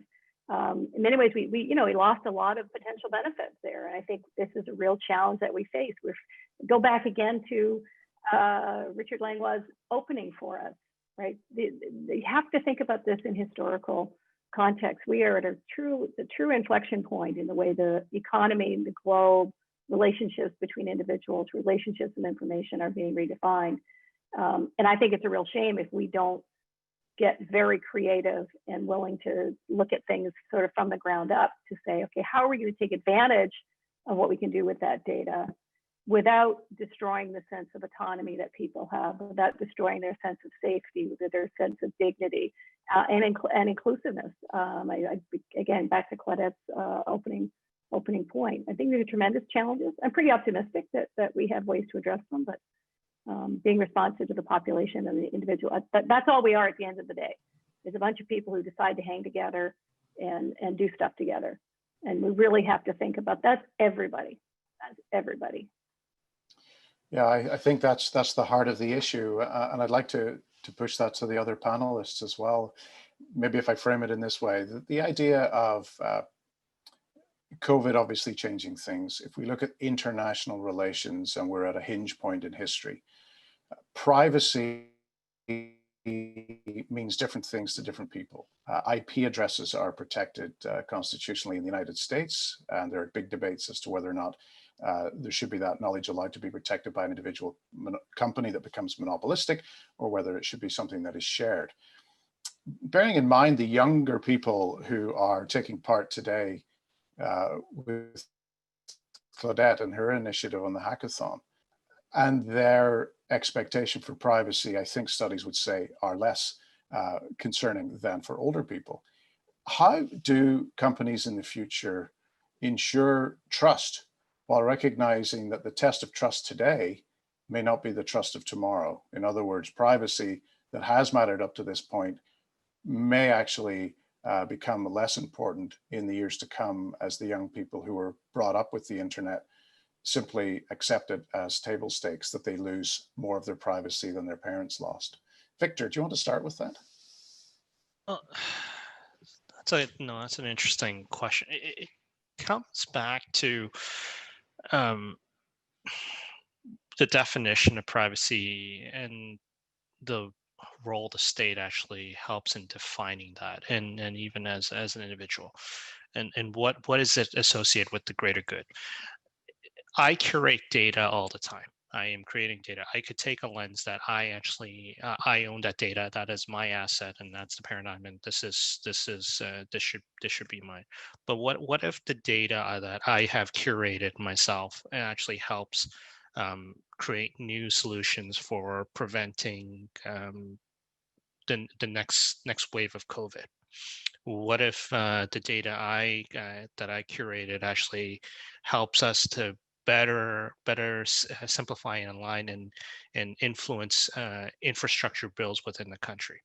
Like, is that in the hindrance of, if we have policies in place that the privacy laws, that is my data, and it actually hinders society as a whole to become innovative and increase productivity for the masses, then what is really the right answer, right? And like, there's different patterns right now and different approaches. You look at China. It's a very insular, it's more of an insular country, but it's a very state-driven or country-driven data platform where they harness it for internal use. Then you have the EU, which we talked about with GDPR, which is highly protected. Then you got Canada, and you got the US, which is, we're at an inflection point. We kind of have to start making a decision how we actually want to approach this. So it's a broader question around, I guess, to the rest of the panelists, is should there actually be one definition for the world, or is it like, can we even get alignment across the different jurisdictions around what that actually means? Because part of it is there are advantages and disadvantages to both models, right? Thanks, Victor. Anyone else like to bring that up? Michael? So I agree with Victor that there's going to be these competing definitions of privacy. Who gets to set this? Who gets to participate in the debate about, what privacy means? Is, in part, this is hopefully what a democratic political process enables people to do and to take part in. I think individual companies will run huge risks by flipping around, trying to define privacy and then sort of changing backwards and forwards. I think, that will present huge risks, both sort of, short and long-term risks. So as individual corporations try and respond to that issue, I can see sort of immense challenges around that. You'd hope that, there does need to be some definitional sort of effort and regulatory effort put in by the state or by global standards and global standard agencies in setting this. Because I think, as you say, getting it right now versus being right in 10 years' time is going to be a very, very, tricky balance to strike. And Claudette, what do you expect to hear when you speak to the different generations who are your customers? What surprises you? Where do you see the next decade going on privacy? Yeah, my personal view, I took a very unscientific survey in my household with my 11-year-old and 16-year-old, and they are more open than myself and others. And I think it's about, again, where you start off. So if everything you've done is digital based, it's normal for you. And also, I almost think we'll land on a place where there is a base privacy that we all can agree to, perhaps around health data and address, whatever those things may be. And then there's kind of almost like this menu of services, and how much you're open to sharing is kind of where I think we're going to land, because there's not going to be one definition of privacy, and others are going to be more open, especially when you know what the data will be used for. So I do believe in democratizing data, but also being very, very transparent about how it's going to be used. Because what you hear from folks is, if I understand how it's going to be used and I'm supportive of that, then I'm happy to give my data. But when I don't know how it's being used, or it's being used in ways that are nefarious, and of course there's challenges around that. Gillian? Yeah, I think that's exactly right. I want us to take these concepts of privacy and ownership and consent, which I think are now sort of not well lined up with the world we're living in. We have to really look beneath them and say, okay, what is ownership of data about? Is really just a set of rules about what you can, who can do what with data. Same thing with privacy. And as Claudette's point about what's really important here is what is going to be done with that information. So if my health information is stored at the hospital and in my billing records and in my insurance company, And that data which is produced with a whole bunch of public structure as well, right? There's no sense in which I personally produced all that data. I produced it by interacting with a system, a publicly funded system in Canada. And if that information can be aggregated and then put to the use of figuring out how to deliver better healthcare, more inclusive healthcare, more effective and less expensive healthcare, then I think that's just part of my relationship to my community, and that we should be there.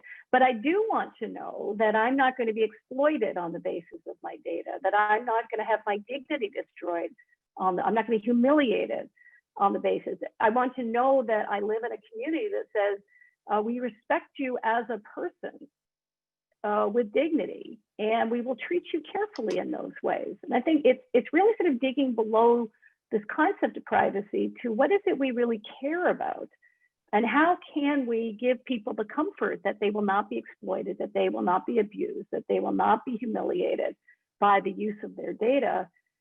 And sort of, it's really about building that normative environment that you trust when you walk into the doctor's office and you share extremely personal information with anonymous people who walk in, students, nurses, etc.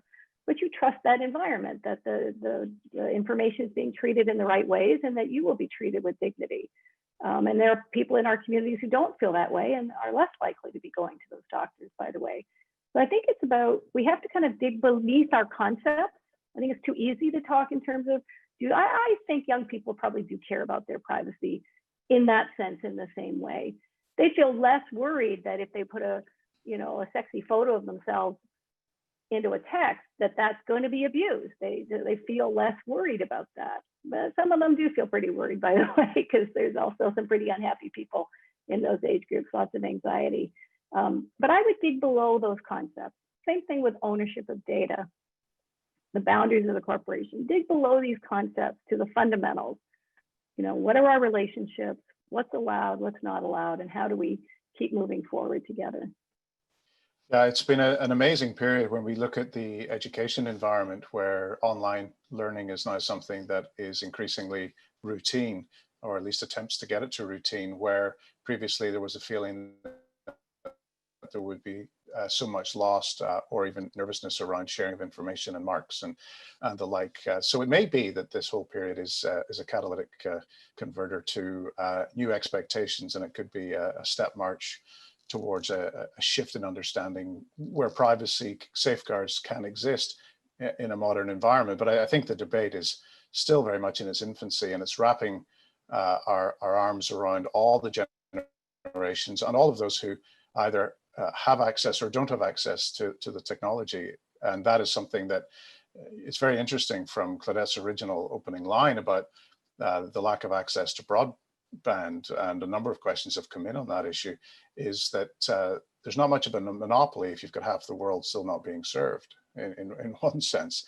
Claudette, when you're dealing with the forward facing side of things with customers, you're obviously presenting a bank as a safe place to be, as a place that's on your side, a place that will help you to get that mortgage, to get a loan, to invest and such like.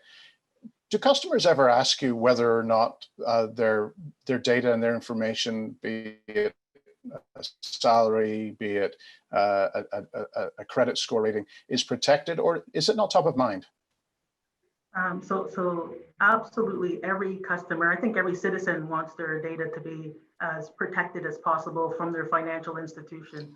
So I think that before the customer even asks us, this is something that we share very openly, to know that it's our number one job. Like, our business is actually about safety, protection, trust is actually what we're working on here. So I definitely know that it's top of mind for me as a consumer. It's top of mind, I think, for you and for anybody else who interacts with their bank. But the number one thing for us is that we're always having those conversations about the controls we have in place. I talked about those guards and those gates, and ways for us to measure our effectiveness. We have internal standards that we follow.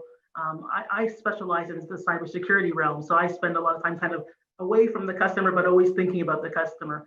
But I know that at every step of the way, the customer's at the center of everything that we do, and we live and we breathe it. I mean, when we talk about the assets, we talk about them as the digital crown jewels, right? These are things that we protect at all ways. Thanks, Claudette. Michael, I wanted to ask you specifically within the management discipline that you're an expert in, the issue of recruitment. A couple of questions have come in on the idea of how do we reward those we're recruiting. We're recruiting engineers and paying them, some occasions, vast amounts of money to be hired or to be retained. But are they necessarily, have we got the reward structure right inside corporations, that the talent for the engineers perhaps comes at a loss to those who are supposed to be looking after the customer at the front line? So I think, there's these huge debates at the moment around sort of corporate governance and more generally sort of purpose of the corporation, and therefore who is rewarded for doing what and how are the incentives aligned within corporations. Corporations must reward people who generate value for them, and the people who generate, can be clearly seen to demonstrate value. They will be rewarded, particularly if they are in short supply. Okay, so if we are at a moment now where there is a shorter supply in terms of engineering talent, and these are the people who are generating large returns for corporations, then this is a fairly, obvious outcome. How can we flip this round, or should we purposefully flip this round and sort of actively reward other people for doing other things in the corporation that become perceived as being more important? Absolutely. So what's the nature of corporate purpose here? Can we become more holistic in thinking about what the corporate outcomes, what we measure and what we regard as positive corporate outcomes, and reward and support those who contribute to that? Absolutely. I think that needs sort of some significant rethinking. But of course, over time, these returns to these engineers will begin to diminish because there will simply be more of them. There are universities, there are training colleges, there are huge numbers of, institutions throughout the world who will now be churning out these people because these skills are in high demand. So there will be a corrective measure that comes in probably in a not particularly distant future. But to the wider point, should we be thinking about a more holistic view of corporate purpose and who contributes and the positive contributions they make? Yes, I think that's a very, very serious discussion that starts to link really into these ideas of purpose and the future of work. And Victor, when you're recruiting people, because at the end of the day, these corporations are ultimately about people and the people who represent them. What's the number one attribute you're looking for when you're hiring? Attitude, honestly, attitude and fit. But building on Michael's point, purpose-driven corporation is really important, right? Like the talent gravitates towards that meaning in the work they actually do. That they need to actually see what they're doing has a broader contribution to society and actually making a difference. From a recruitment perspective, traditionally in the past, you would hire for specialized skill sets in the sense that you hire somebody in to finish job A, job B, job C. But more and more in the new world in which we actually do delivery, it's all about integration. Like it's about the skill sets we need around how do you actually work in team. You have to have some basic fundamental knowledge around from a technical capability, but the magic happens when you're actually integrating different disciplines together to do the execution. If you have somebody who can be technically smart, but they can't actually work with a team, it actually hinders the actual output as a whole. Thanks, Victor. We have about 5 minutes left, and I wanted to make sure we got to this topic during our conversation. I'd like to thank the panelists for all that you've offered us to this point. And the issue is China. And Gillian, I'd like to go to you first on this, and then we'll go around the table, as it were, the virtual table. In the last 2 decades, we've seen an enormous emergence of the speed of which is second to none of these giant Chinese tech firms, from Alibaba to Tencent to Huawei. And as an international player, China is certainly complicating antitrust efforts and discussions. Is there room, and this comes from an audience member, is there room for cooperation between China and the US in the tech field? And I'll just add on to that. Or are we into an arms race where it's a zero-sum game? There has to be room for cooperation, and I think that you know. So you referred to my book at the beginning, Flat World. You know, Thomas Friedman sort of marked the beginning of what he saw as the flat world with you know, the bringing of China into the WTO, the 40% of the world that had been under centrally planned economies coming into the global market economy. And what's important about that is that, say, look, and this is how humans do it in tiny groups and in massive groups, global level groups. They say, okay, we're going to create a group. There's going to be value to being in our group. We're going to have increased trade. We're going to have increased prosperity. We're going to have shared wealth to support the poorest among us. But we have rules about being a member of the group. And if you're going to join the group, you got that's what the WTO is. You want to trade in the World Trading Organization, you got to play by the rules. And I still think, as big as China is, being a part, you know, that wealth is a function of being part of the larger global community. And so my optimism is around the fact that I think that there is, because of that, value to being in that global community. And I think that's something that's just progressively grown over time. Again, going back to that historical evolution and that perspective. I think we have to get there. Yes, you know, if you look up close, you say, well, it looks like an arms race. It looks like, you know, it looks like Cold War. It looks like, you know, just, you know, a territorial competition. But I don't think that's the world we live in anymore. I think it's incredibly complex. And I think, you know, we have to be concerned about the advantage taking that happens in that environment. But I think we still need to keep our eye on the ball of developing the standards that are acceptable at a global level. And I just want to say about that, that is not the exercise of having uniform regulatory rules, the details. That's going to differ from place to place, and we actually need a solution to that. But where I think there's a lot of commonality is on much more fundamental outcomes-based.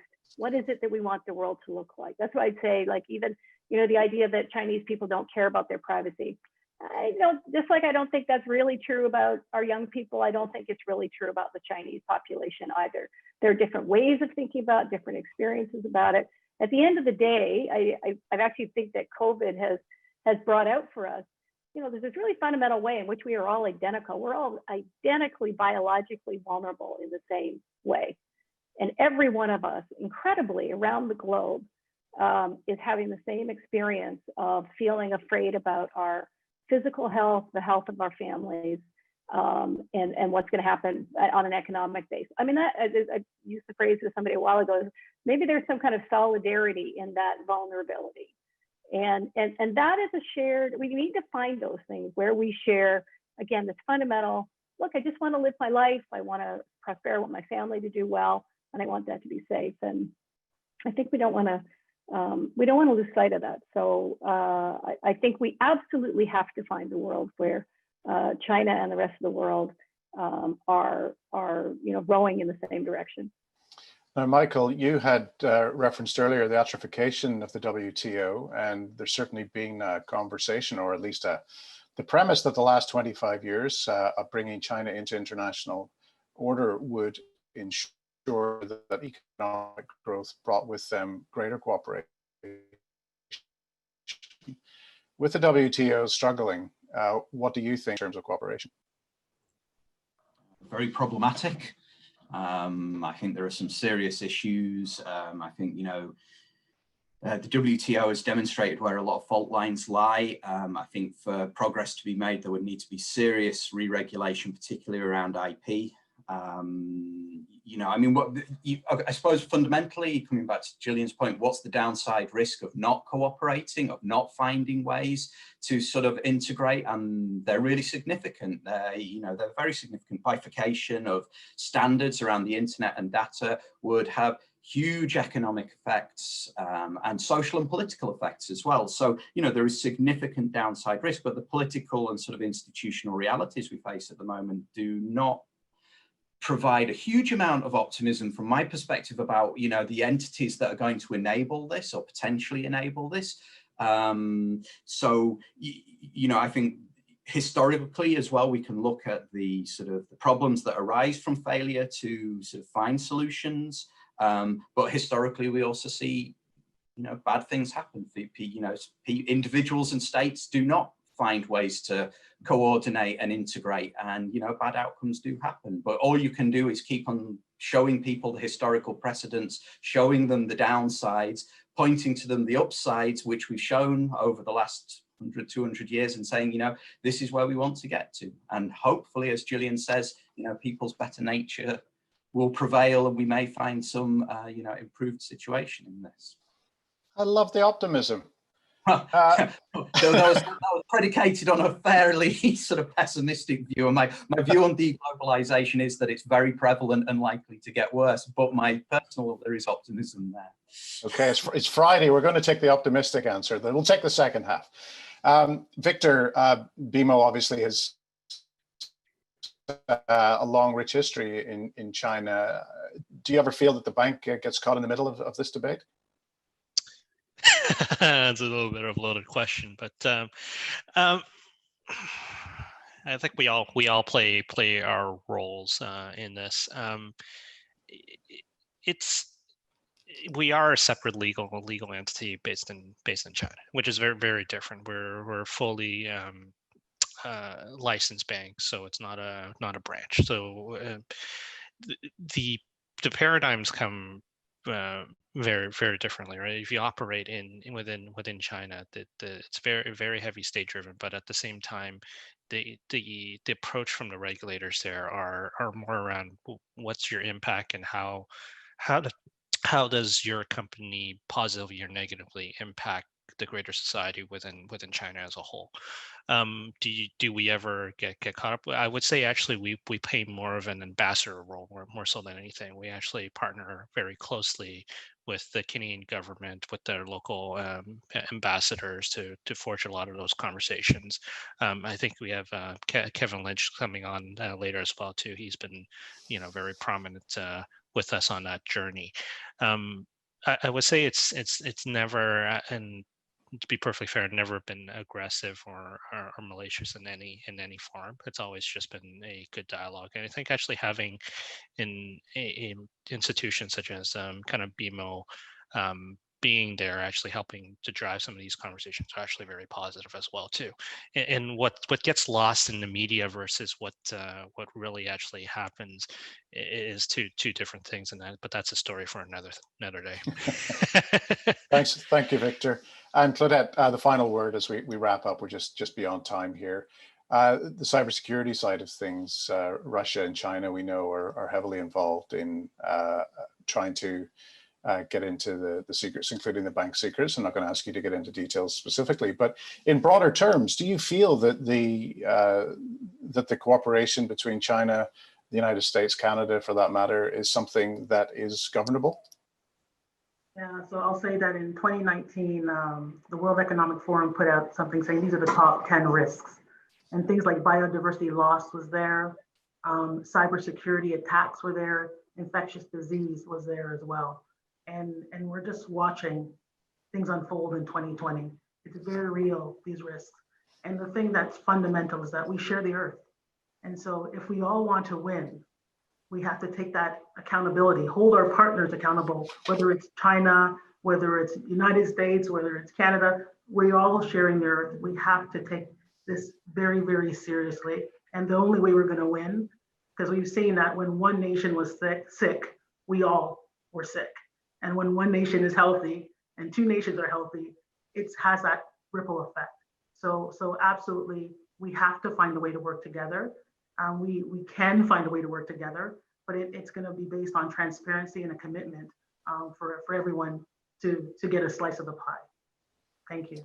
Well, thank you very much, Claudette. A lovely way to end it. Everyone gets a slice of the pie. So the monopolies days are numbered. Victor, Gillian, Michael, and Claudette, thank you all very much. Thank you to the audience in particular. This event cannot take place without the engagement of so many of you. So thank you very much. I will now hand it back to Dimitry for a few remarks before the break. Great. Thank you, David. Thank you all the panelists. What a fantastic first session. That was really so insightful, so much great material. I've been taking notes, trying to keep up, and it's just been coming so quickly. It's just great. And thank you to the viewers for your very interesting, lively, and spirited questions. I think we've earned a well-deserved 15-minute break. It's now 10:25. And I would ask that everyone would please return to the meeting at 10:40 sharp, which, as I said, is in about 15 minutes. Our next session is a fireside chat, as David mentioned, with the Honorable Dr. Kevin Lynch, a former clerk of the Privy Council. He'll be with Dr. Lawrence Musio, who is one of Canada's leading business historians. So please, everyone, come back in about 15 minutes and we can return to the conversation and keep this event going. So far, it's been fantastic. Thank you, and see you at 10:40. Okay, welcome back to the conference. It's Lawrence Musio here, and it's my pleasure to introduce our next speaker, the Honorable Dr. Kevin Lynch. Dr. Lynch has served as the Vice Chairman of BMO Financial Group from 2010 to 2020. But prior to that, he was a distinguished former public servant with 33 years of service with the Government of Canada, serving as Clerk of the Privy Council, Secretary to the Cabinet, Deputy Minister of Finance, Deputy Minister of Industry, as well as Executive Director for Canada at the International Monetary Fund. Dr. Lynch earned his BA from Mount Allison University, a master's in economics from the University of Manchester, and a doctorate in economics from McMaster University. He was made a member of the Queen's Privy Council for Canada in 2009 and was appointed an Officer of the Order of Canada in 2011. He's received 11 honorary doctorates at last count from Canadian universities and was awarded the Queen's Golden and Diamond Jubilee medals for public service. Since 2018, he has also been a governor of the Long Run Initiative, the co-sponsor of this conference today. And so, Kevin, welcome to you. Thank you very much, Lawrence. Thank you. And I guess a good place to begin is this past summer with the four horsemen of the tech apocalypse, as they're often called, appearing before Congress. And it seemed to indicate that big changes were in the works. And as we discussed earlier, just yesterday, the Senate Commerce Committee voted to authorize subpoenas forcing testimony from Facebook and Twitter and so forth, setting up what might again be a contentious hearing with the largest US social media companies in the midst of a national election, moreover. So it's been described as the perp walk, I think. So what is your view of what is happening? That might be a good place to start. Sure. Thank you, Lawrence. And again, congratulations on putting this conference on. It's a timely topic, and it's a tough one, but one I think that in Canada and elsewhere we have to address. I think the virtual perp walk almost presented this as a choice of, is big tech a saint or a sinner? And it was almost a bifurcated kind of question. I think, the broader question is kind of, what does the public think about big tech? Where's the public trust? And if you look at the Edelman Global Trust Index, it's interesting. Coming out of the last recession, big tech was the most trusted amongst all the economic sectors, because it solved problems, it did things, it gave you things you didn't have before. And so compared to banks, for instance, and others, it was the top of the page. That changed dramatically around 2016 with the Cambridge Analytica, with sense of Russian and other state interference in US elections and what have you. And so suddenly the public trust in big tech and in the digital actually paused. You then had the third phase, which was in many ways a very political debate about big tech. And on the one hand, was viewed by a certain group as big tech were almost super spreaders of misinformation. and on and on. On the other hand, when big tech reacted to that and put on some controls, it became a censorship machine and put at risk free speech and kind of liberty. And again, became almost a bifurcated debate. I think the last part of trust is interesting, and you and I have talked about this, Lawrence, is I think the COVID experience probably has improved public trust in big tech, because once again, it solved problems. It allowed me to work from home. It allowed me to get medical consultations with my physician kind of online. It supplied things. So again, it solved problems, but it also, as Claudette mentioned, I think it actually highlighted, digital inequality issues, because we became so reliant on big tech to actually allow us to live and work and what have you. Those that didn't have equal access became more disadvantaged. So I think the public sense of kind of trust is a little bit different than the pure political discussion on it, but I think both are coming together now, and you see it differently in different countries. The United States, it's a political and policy debate, but it hasn't necessarily moved forward. In Europe, I think it's very much more a consumer rights lens. China has taken, I think, more of a state approach to big tech and tech. And I think one of the questions that the panel will have to deal with, where is Canada's thinking in all this? Because the big blocks of the world are taking quite different approaches, and we might come back to this after. Yes, indeed. Yes, and yeah, I think that it's kind of a mixed bag. And you also saw in the last panel that that there were different perspectives and different kind of defining the problem a little bit differently. Sometimes perhaps the economists will look a little bit more at consumer welfare or innovation or the capacity, the developmental capacity of these large institutional behemoths, and then you have Gillian's overall view of the entire structure, including the inequalities that it might it has generated, and that Claudette mentioned as well. So I would say, maybe we could turn to the unique nature of the digital monopoly, because there are some analogs to the past that you and I have discussed in print over the last year or so. And the difference between kind of describing the classic problem and also then doing something about it, right? And so so there's not really, I think as we've seen, there's a very wide definition of what the problem might be, but actually doing something about it, that seems to be a little bit more, let's say, elusive. And perhaps you could talk about that a little bit. Yeah. Sure. I think the first one to emphasize is that, big tech is the public face, but it's the public face of a digital revolution. And so we see those, 5 or 6 huge companies, and they're delivering things, but we're going through probably one of the most massive, economic and social revolutions driven by digitization of our economies, of our societies, of our communication, journalism, what have you. And so again, those changes are happening because underneath this focus on the big tech. One is they are unambiguously big, right? It's interesting to look that if you look at the U.S. stock market, the S&P 500, which is back above its pre-COVID peak, that's largely because of the tech titans. If you take them out, the stock market is not back to where it was. In fact, 6 companies, the FANGs plus Microsoft, account for almost 25% of the S&P 500, or well over $6 trillion in value. So are they big?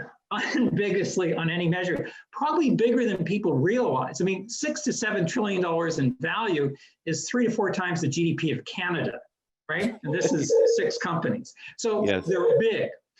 The problem a little bit is under kind of traditional policy thinking, are they monopolists? And I'm struck by the current Department of Justice guidelines in the United States say that in addition to market dominance, you have to show consumer harm by raising prices, lowering output, and discouraging R&D. The problem is the tech titans have lowered prices to zero. They have increased kind of output because they're platform entities, and they have dramatically increased innovation kind of spending, often by purchasing innovative companies. So they don't meet those traditional kind of tests, either the informal ones and the guidelines, the legal ones, what have you.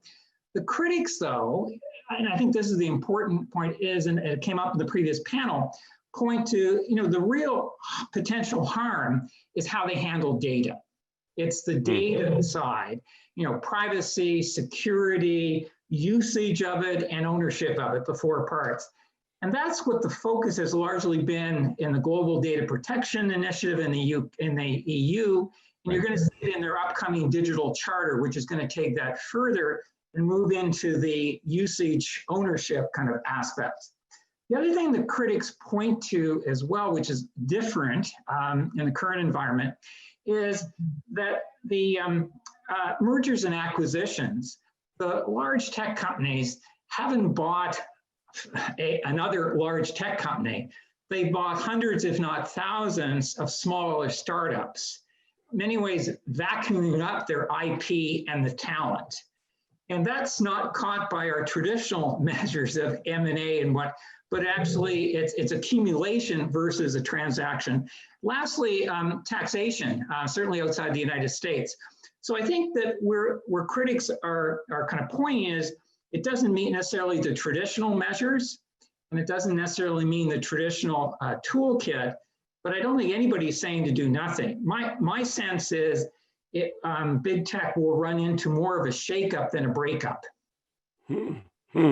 Very interesting. So in terms of coming back to one of the comments that you made about policy, about the policy tools, would it be fair to say that because these new monopolies are not meeting the traditional tests, right? So that necessarily slows down policymakers, because that's what they have to refer to.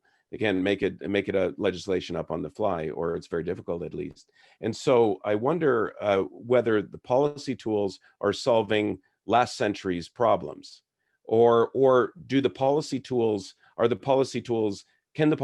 be adapted for what, to effectively, let's say, restrain or fence and post these institutional behemoths?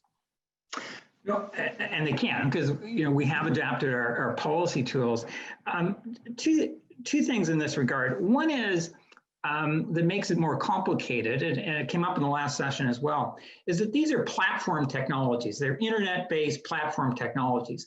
So they are inherently global in both their network effects, their capacity to reach and get clients. The problem is that we make policy nationally, but their reach is global. And we can come up with a view of how to approach this in one country, but it's not necessarily the way it's going to be approached in other countries. And I think one of the challenges is going to be, in addition to what the toolkit is how do you coordinate kind of using new toolkits or old toolkits in new ways across countries? And if we don't do that well, then I think what we're going to start to see is a splintering of kind of the internet or these platform-based economies, which I'm not sure is in anybody's interest, but actually is a risk in the absence of coordination as countries act to these consumer and other concerns. Yes.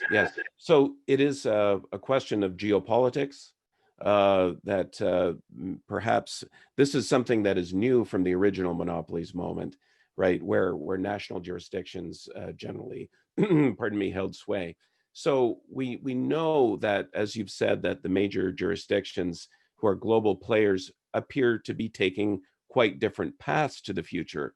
And the first panel ended with some, concern about those realities, those multilateral political institutional realities militating against a global solution. So it doesn't look, that likely. But can you comment on maybe how the different regulatory blocks and international balkanization of the equation in terms of monopoly, trust, and antitrust action, how that might play out, and what does Canada have to do with it? Because we seem to be blockless, right? If you will, we're floating in the North Atlantic somewhere, but yeah. Well, on the first, it's interesting. So the U.S. Approach to trade issues with China has changed pretty substantially to actually focusing on increasingly on China as a strategic tech competitor. And so whether it's Huawei and 5G, TikTok, restrictions on AI and what have you, the United States has essentially decided that digital technologies that you see embedded in these large companies and others is a strategic asset to the United States, and China is a strategic competitor. China has 5, dragons, if you will, in the same space. In fact, the only 2 countries in the world that actually have digital titans are the United States. China's got Alibaba, Tencent, Baidu, Huawei, and Xiaomi. And in many ways, you can see similar behaviors by those. The reaction of the government of China has been very much that this is a strategic asset to be managed by the government. The United States has decided there's strategic competition, but it doesn't seem to have a unified approach to it. It occasionally uses national security, it uses presidential kind of vetoes and what have you, but there's not a clear policy. And the EU, I think, has been the clearest in terms of going with a consumer approach, although it's also now, as you well know, pushing on the tax side. Yes. And we have, a short-term truce between the EU and the United States, but it's not a long-term, solution to that, and that's going to come back. So I think you're going to see competing blocks in terms of how they regulate aspects of big tech and the internet. And you'll see Europe, I think, taking its own view. I think clearly China has taken its own view. And the United States has elements, but I don't think it has a cohesive kind of policy. You're absolutely right. The question for Canada is, what do we do on this? Who do we align with? What do we align to? What do we think about? How do we minimize kind of being kept out of blocks, and how do we maximize potential for Canadian firms? And what makes that harder is we're not quite sure where US policy will go and how much the world will, in many ways, segment. Yes, indeed. And I think that perhaps these questions will be taken up by the panel in a few moments. Now, we could go on about that. I think let's pivot to maybe the public perceptions of what is at stake in these questions about big tech. So from geopolitics to public perceptions. So our contemporary world seems to be echoing the early 1900s. I'm bound to say that as an historian, because there's a public mood that has swung from, let's say, infatuation with the new technologies and the convenience an opportunity that they convey, which you mentioned in your opening remarks, to some very serious angst about some of the unwelcome side effects. And you add to that, the more contemporary fears about privacy, security, usage of one's data, and so forth. Robots taking your job, fake news. It's all part of the spectrum. So let's talk about that a little bit. What is at stake in the context of, say, political publics and non-political publics? Well, no, it's an excellent. In fact, as you know, part of the angst about free trade in the United States has been the sense that millions of U.S. jobs have been lost to trade agreements elsewhere. The reality is that millions of U.S. jobs have been lost to technological change, and that's only going to increase. And so the issue is not anyone's going to stop technological change. We don't want to. It drives growth. It drives innovation. But we've got to make sure that we handle the downsides of not just big tech, but the digital revolution. So how do we make sure that we're able to retrain workers for more digital employment and do it quickly? How do we kind of avoid kind of inequality worsening Yes. because of growing digitization and have. So I think they're public policy things that can deal with aspects of big tech as kind of corporate, in a corporate dominant sense. But I think there are also related issues about making sure that we have the flexibility and adaptation in our education systems and society that actually give people a sense that, you know, it's not all kind of winners and losers. There's change, and everybody hopefully can see some positive elements. I'm not sure that's where the public is widely today, especially in the United States. Yes, yes, indeed. I just wonder whether whether there's a will or capacity in the federal, in the federal government to have that kind of major coordinated approach, because its attention is perhaps a little bit divided these days. Naturally so, with with the pandemic and with let's say with climate change and so forth, which perhaps they might require kind of a unifying, what connects all of those things together, in order to confront the kind of long-term challenge of big tech. Now, I think we've talked a little bit, to conclude, there's always the mandatory pandemic question, and you've kind of answered it already, that the pandemic has actually perhaps increased. It's a double-edged sword in some ways, right? In terms of the public perception. Perhaps if we could end on that, just to maybe amplify those remarks a little bit. Sure. Well, let me turn to Canada and government. I mean, the pandemic has shown that digitization, whether it's doing virtual conferences, whether it's Netflix providing at-home entertainment, digital health, it's shown that actually it can compensate for horrific events like pandemics. Yes. I think the issue for us in Canada is, can we learn from that and actually start to own the podium in this area, right? So rather than kind of thinking, gee, there are 5 or 6 big tech firms and we can't do anything, how do we actually turn to how do we own the podium in this? For example, why can't Canada be a leader in digital government and providing kind of good, services kind of digitally, be an exemplar, and actually be a player in the rules because of that?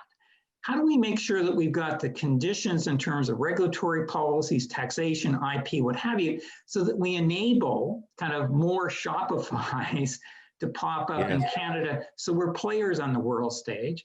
And how do we make sure, because trust really matters, how do we make sure that we protect Canadian consumers and the public from the downside and the risks of data handling, so that if you're a company anywhere, operating under Canadian rules is almost a gold seal of approval and helps you kind of be a global player? I think we've seen how important the digital world kind of is to us during COVID. How do we actually learn from that and then make that a priority in the short term to actually be world leaders in it? And I think we have the capacity, but I think we're going to have to adjust the toolkit, the prioritization, as you mentioned, and other things to seize the moment. Yeah, it seems like it will take a massive collective effort in terms of public policy. So there's perhaps another challenge for our polity. Kevin, we're out of time, but so Lawrence, as you said, I think Jillian put it. Yeah, go ahead. No, Jillian put it well this morning. That the key is the public is massively invested in the digital economy, and how do you get them kind of involved in setting kind of the priorities for change in terms of what they expect from the health system, the education system, government, private sector behavior. So I think there's a chance to actually have a kind of non-governmental conversation about what our priorities can and should be. So I think Jillian was on to how you organize that and how you take conversations like this out more broadly. I think that's our challenge. Yeah, it's truly a brilliant point, because that might be the kind of the entry point to, if I can mix my metaphors, to cut the Gordian knot. Because if we rely on the same kind of the same structures, the same architecture, it might produce very similar, and unsatisfactory results. So the if you will, the Hatfield solution, Jillian, is I think commends itself. So, Kevin, thank you very much indeed for starting off the second half of the conference, and for your splendid and timely insights into the broader context as it relates to both Canadian and international policy. So this provides a good juncture for me to hand off to the moderator of our next panel, Mr. David Skolk, the Chief Executive Officer and Editor-in-Chief of The Logic. So David, please take it away. And once again, thank you very much, Kevin. Well, thank you very much to you, Lawrence, and to you, Kevin. It's wonderful. That conversation is such a terrific tee up to what we're going to talk about with this distinguished panel, with the distinguished panel coming up, which is what is Canada's place in this global tech world. To start off, I would like to just first introduce our panelists in alphabetical order. First, we have Dr. Elizabeth Acorn, assistant professor in the Department of Political Science at the University of Toronto. Mr. Lawson Hunter, senior counsel at Stikeman Elliott, who I hope will give us some of the perspectives coming from corporate Canada. Professor Taylor Owen, the Mack School of Public Policy and Beaverbrook Chair in Media Ethics and Communications at McGill University, and also, full disclosure, a former co-host of mine on a podcast titled, apropos, Big Tech Podcast. And fourth, Mr. Simon Kennedy, the Deputy Minister for Innovation, Science and Economic Development Canada, who we know is at the very center of these conversations happening right now. So we're going to start off with some personal perspectives. I think we'll give everybody 5 minutes to begin, and then we'll come back and take comments. I invite everyone to please, if you have questions, I will be looking at them in the Q&A as we go along here. So first, welcome to Professor Taylor Owen. Taylor, and I can't see if your camera's on there, so I'm going to assume you are, and hope that you'll start talking as soon as I prompt you here. Yes. Hi. Nice to see you. How is your experience and research shaping your perspective on the issue of big tech, specifically in the Canadian perspective? Yeah, so I can frame the topic from my perspective in a few ways, I think. I mean, so one is just, I think, addressing the root cause of this set of challenges we're talking about, we've heard a lot about this morning. And I think it's worth just sort of reflecting on how and why these companies got to the size and scale and market dominance that they're currently at. I mean, and just at its core, publicly traded private companies do not self-regulate. That is not embedded in the genes or the incentive structure that they exist. It is for governments to decide if companies have gotten too big and to create the incentive structure and regulatory environment to either allow them to scale, as was what happened with most digital platform companies with our policy framework in the early 2000s. We had a very permissive regulatory environment that incentivized their growth. And then we have also not put in place a policy apparatus to limit their growth if we think they are getting too big now, which I would argue they have. So we heard a lot. So we incentivized growth, and we have not disincentivized an increased growth that we're currently seeing now. The second point I would just make is that yes, we need to broaden our definition of consumer harm if we're going to look at these companies through a lens of competition policy. But even if we don't, there are some problems. Even if we keep a relatively traditional scope of consumer harm that was outlined really well by Kevin Lynch in the last discussion. So if you look, and I think these are fundamentally different, and part of what makes this challenge so difficult is that these are different for each company. There's not a set of challenges that are shared universally by big tech. The competition policy challenges are different for each. So if you look at Amazon, it's pretty clear they both control a market and sell products in it based on knowledge of that market. If you look at Google, they have a large monopoly on search results and then treat their information preferentially within those results. Apple controls a market for apps and then charges large rents within it. And Facebook has a whole apparatus to purchase companies before they can compete with them. All of those things in various ways could fit within a fairly traditional notion of consumer harm and abuse of scale and power. But I think we do need to think about what it looks like, and some governments are doing this. Some competition bureaus internationally are looking at what does a broader set of consumer harm look like? What types of harms could stem from this concentration of deep vertical integration, market power and monopolization over markets, and global scale, which is really the three things that make these companies so big and powerful? What other potential social and economic risks exist in that context?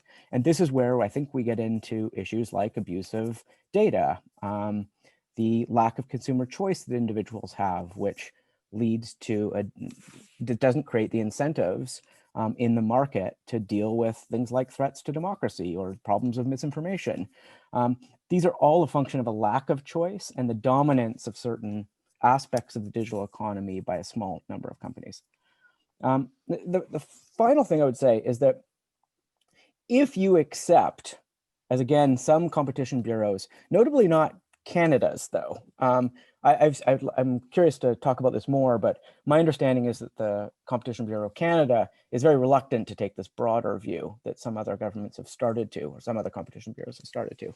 But if you accept that there's a broader range of harms stemming from the size and scale of some of these companies, then that signals a broader policy agenda, and that competition policy is not just traditional trust busting, which may occur in the US, may occur in markets with the scale of the EU. Canada is not going to have formal antitrust proceedings against any of these companies. But if you think there's a broader notion of consumer harm, then things like data policy, privacy policy become very important instruments for how to push back against those harms that are embedded in the structure of these companies. So that's where I think we're starting to see this broader platform governance agenda emerge, where we have competition policy, yes, and there are some things small countries can do, like potentially push back against mergers and acquisitions, and collaborate on some investigations of anti-competitive practices. But really where the game probably is for countries like Canada is in more serious data privacy policy, data mobility policy that allows data to move across competitors, more transparency, regulation in the ad market, content regulation policy, these things that we actually have clear jurisdiction on and can do, and will push back against some of these more pernicious attributes of the companies we're talking about. So I'll leave it there. Thank you, Taylor. Look forward to talking further. Yeah, so there's a lot there for us to chew on, of course, and you mentioned, just a couple of things you talked about: competition, privacy, regulatory environment. Now, I even add another layer, which is USMCA and the impact of those kind of things. And who better to talk to about the impact of law as it relates to big tech than Mr. Lawrence Hunter, Senior Counsel at Stikeman Elliott. Mr. Hunter, could you share your thoughts on the Canadian perspective on this? And it's a tough one to nail down in 5 seconds. But Lawson, if you could tell us a little bit more about 5 seconds. Did you say 5 minutes? It's going to be hard to do in 5 minutes. Yes, thank you, Lawrence. I talked about this topic in the past, and I've called it in the past antitrust in the age of big data, new wine in old bottles. And it's hard to do this in 5 minutes, but let me talk about some of the changes that the technological advances we've seen over the last 40 years have brought to antitrust. One is that geographic markets, not all of them, but many of them have become much wider and more transnational. Network effects have become more important in many products and services. Not that we haven't seen network effects in the past, but I would say they're more prominent now. disruptive effects of new technology are faster and more pronounced, which also is a challenge for antitrust regulators. And we've seen really declining costs of access to this technology. As Kevin talked about, it's zero, but think about when we used to worry about how much we were paying for storage. I mean, storage is free these days. And also this larger size has also made brands maybe a bigger barrier to entry in some areas than others. Now, at the same time, there have been, and Kevin really, I think, and it's something we forget, these companies, whether you're talking about Google, Facebook, Amazon, Microsoft, they've played different roles. Some of them have been incredibly creative, and some of them have been more disruptive. Like Amazon has been more the disruptor as opposed to the new technology. But they've all played a role, and we have come to depend on them, and we ain't going back. Now, from an antitrust point of view, what has happened is that this debate and concern about the size of these companies has started to talk, just as the previous panel member said, about do we have the test right? Should we take a broader view of what antitrust is? And very often that has led us into discussions about the political implications of technology. Think about Facebook and elections. Privacy concerns obviously are incredibly important. Social impacts, addiction, education. All of these things are not traditionally things that antitrust laws have dealt with. And that is because antitrust has become very doctrinal. And in that sense, it is really an attempt to map industrial organization economics on a legislative statute.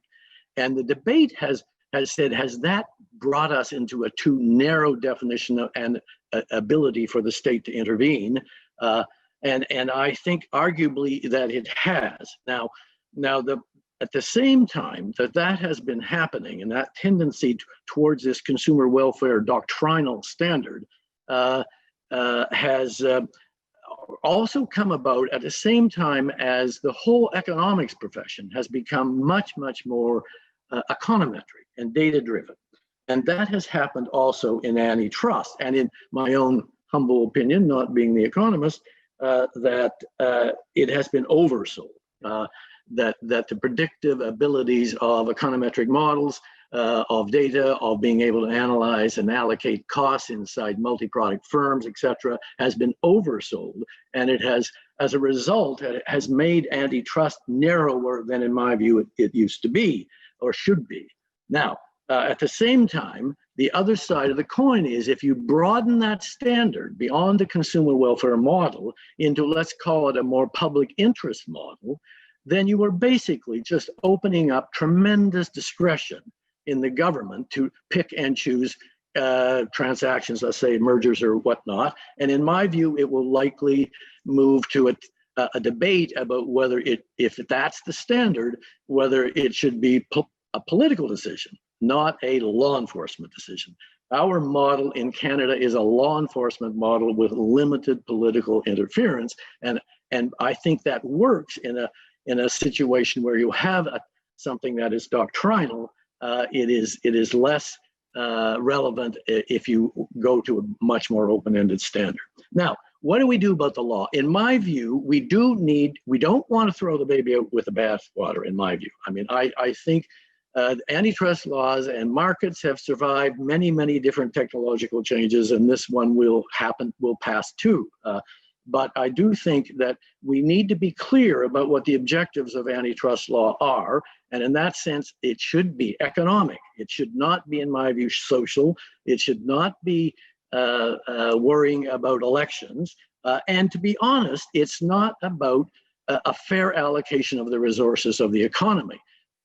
Free markets allocate the resources efficiently. They do not allocate it fairly. That's not part of what the function is. So I think we need to be very clear, and maybe clearer than we have been, about what the purpose of Canadian antitrust law is. Now, I do think we need to make some changes to the law to incorporate a greater focus on what we are seeing in the technological world. And in particular, I think we need more focus on the prevention of competition and not the lessening of competition.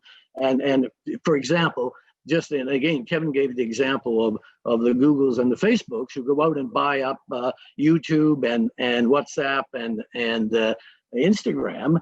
They're not really competitors when they do it. They pay a gazillion dollars for them. But in my view, we should be much, much more careful about allowing dominant tech firms to buy up emerging technologies, ones that either will compete with them down the road or they never want to see the light of day. So I would make a change to have more of a focus on prevent. I would take away this increasing focus on price and broaden it to make it price and the process of competition. And I would also add factors in the law that deal with the need to pay particular scrutiny to network effects. So those are my sort of comments. I went over my 5 minutes, I'm sure, but much more I can say as well. Thank you, Lawson. And it's very rare for someone to provide some prescriptive proposals and put them on the table in one of these conversations. So I hope that we can come back to those and have people talk about them.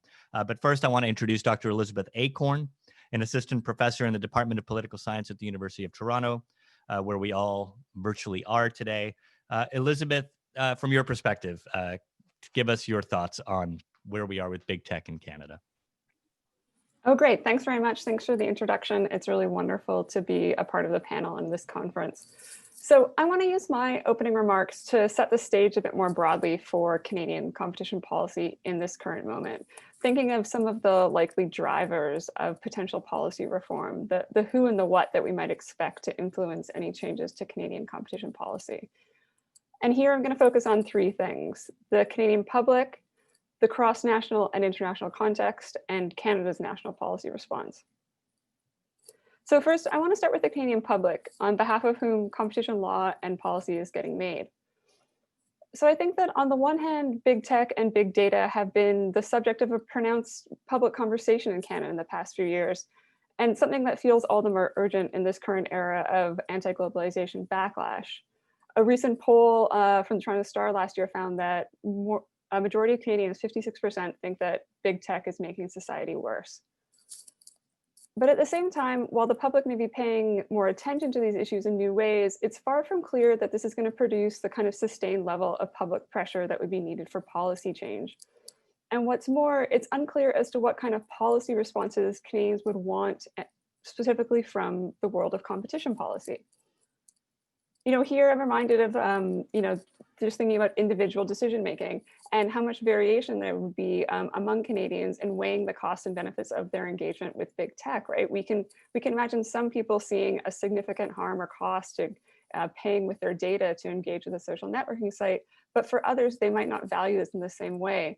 And thinking back to the Canadian reaction to the Cambridge Analytica scandal, surveys then reported that while many Canadians were aware of this, it really wasn't going to change how they engaged with Facebook. Very few Canadians were talking about leaving the site.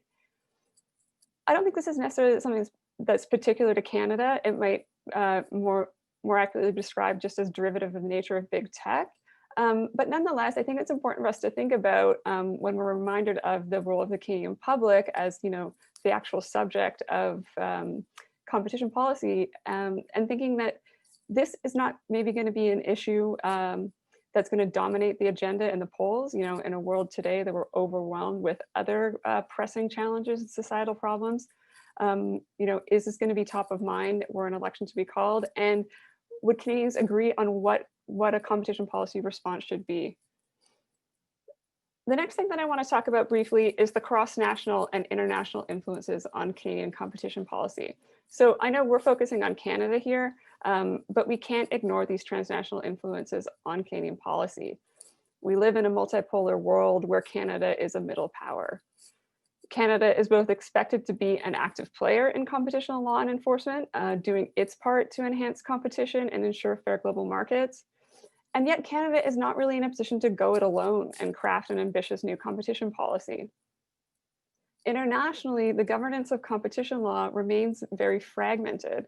there is agreement on broad principles, but much of the existing international, like hard competition law, is confined to bilateral cooperation agreements, which focus primarily on information sharing.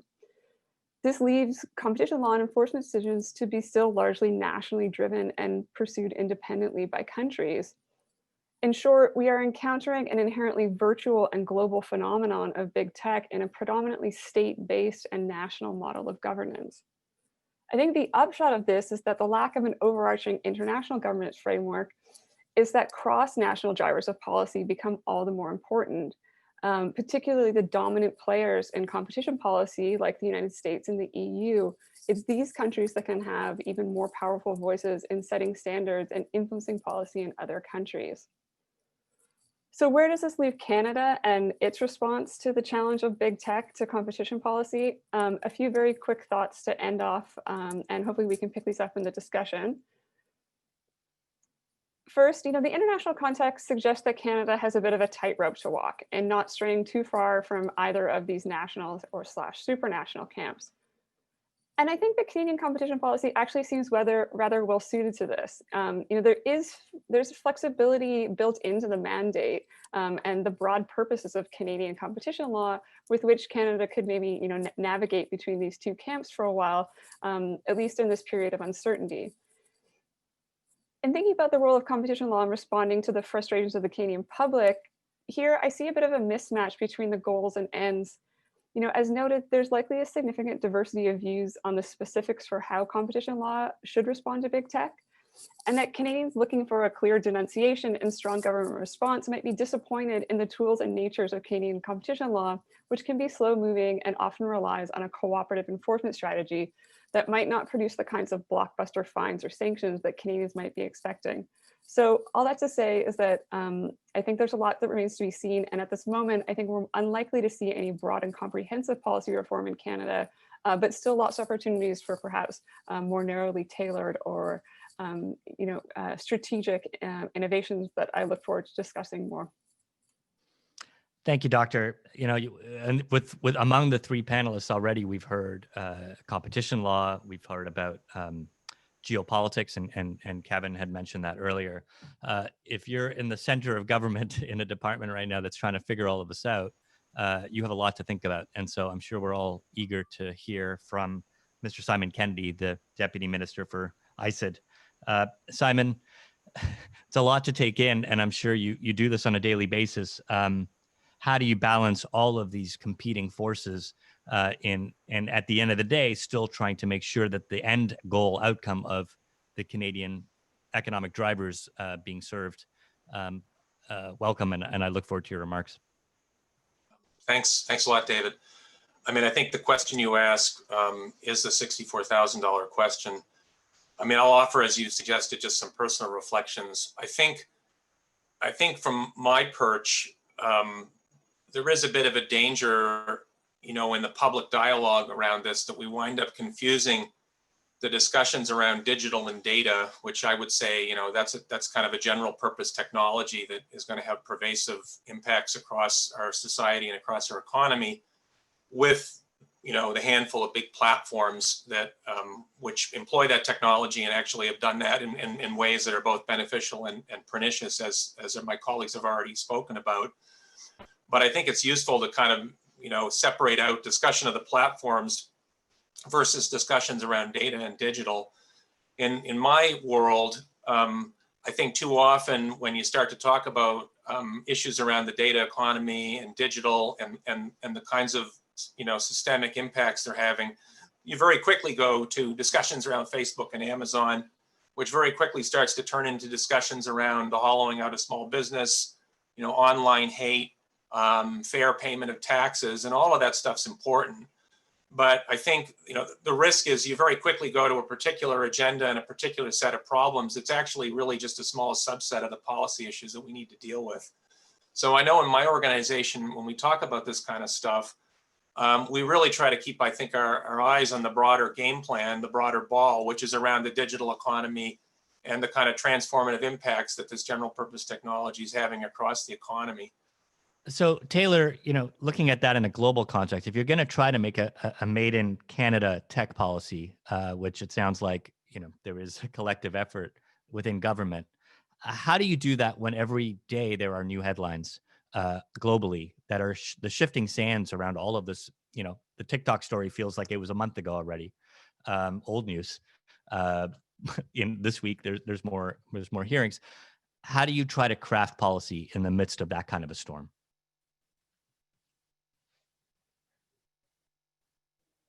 God, I mean, look, Simon's in the middle of this, so he's a better person to talk to about how this actually happens from the inside. I mean, watching it from the outside, it feels like there are a number. So part of the reason this whole agenda is so difficult, and we're coming at it today through the lens of competition policy, but as we've talked about, one could come into this set of challenges around how one governs the digital economy writ large through any of these other access points, which traditionally have been siloed from one another. So whether it's a privacy debate or a innovation conversation or a governance of the public sphere conversation or a journalism conversation, right? There's all sorts of ways, because these companies are so many things. They do not sit within a silo of our economy and our social and political life. In the same way that traditional industry was more, didn't always, of course, but was more prone to do.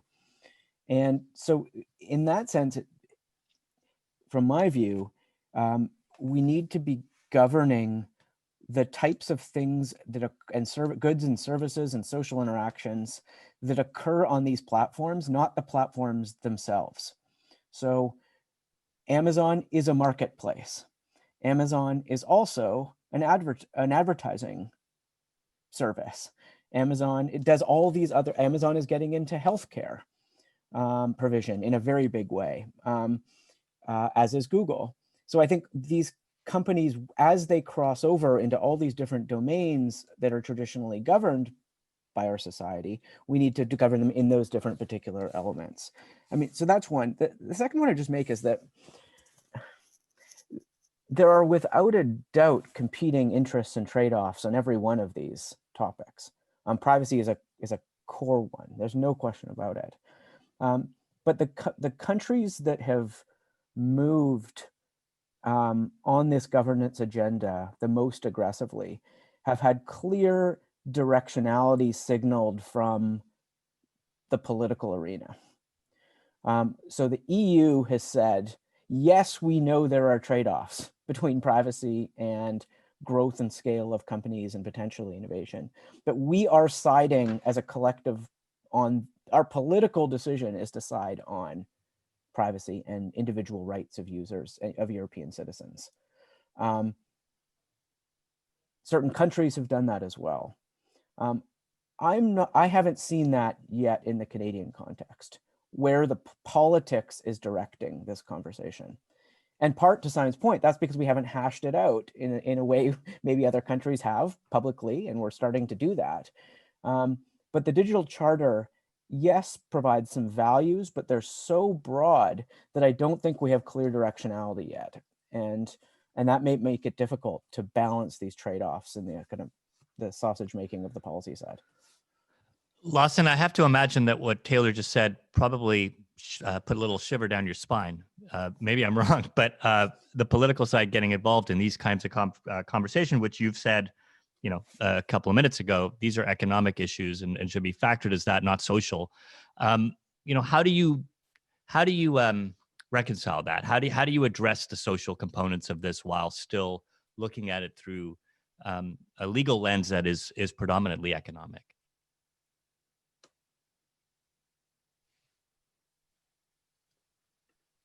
You may need to unmute yourself there. But when I was making that comment, I was talking about antitrust laws and how they should be structured, and whether they should be what I call the law enforcement model, which limits political involvement or not. We debated that in Canada, and we decided the model we have, it could be changed.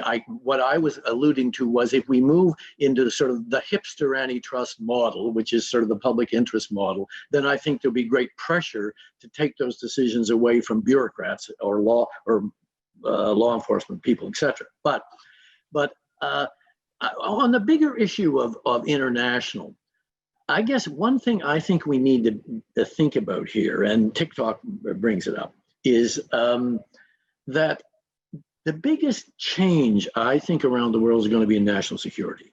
It's not going to be antitrust. And we're seeing it already. I mean, we're seeing it in Canada, well, obviously in the United States, as we know, under the current administration, national security is whatever they want it to be.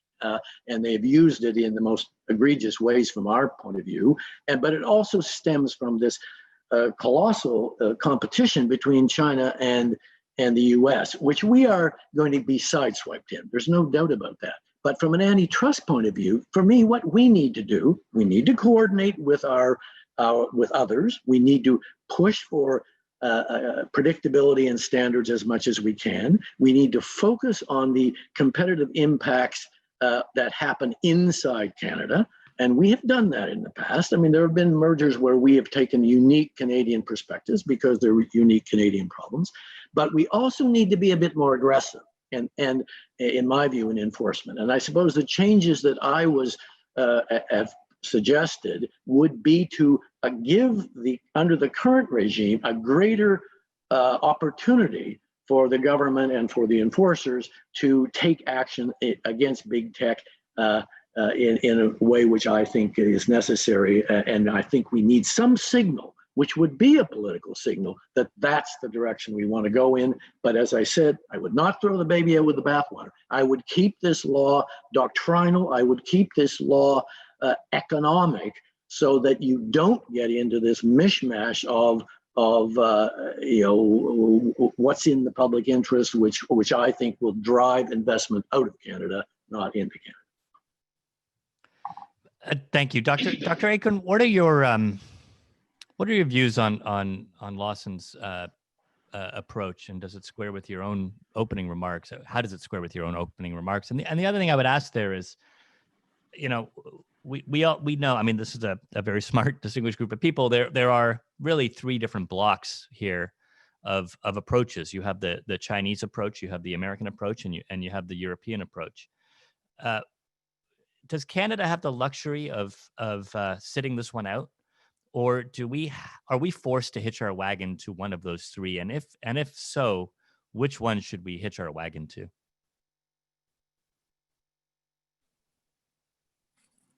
Great, thanks for the question. That is a very big question, the one at the end. So I will maybe come back to that after the first question. But I think in general, I would agree with the recommendations that Lawson was making.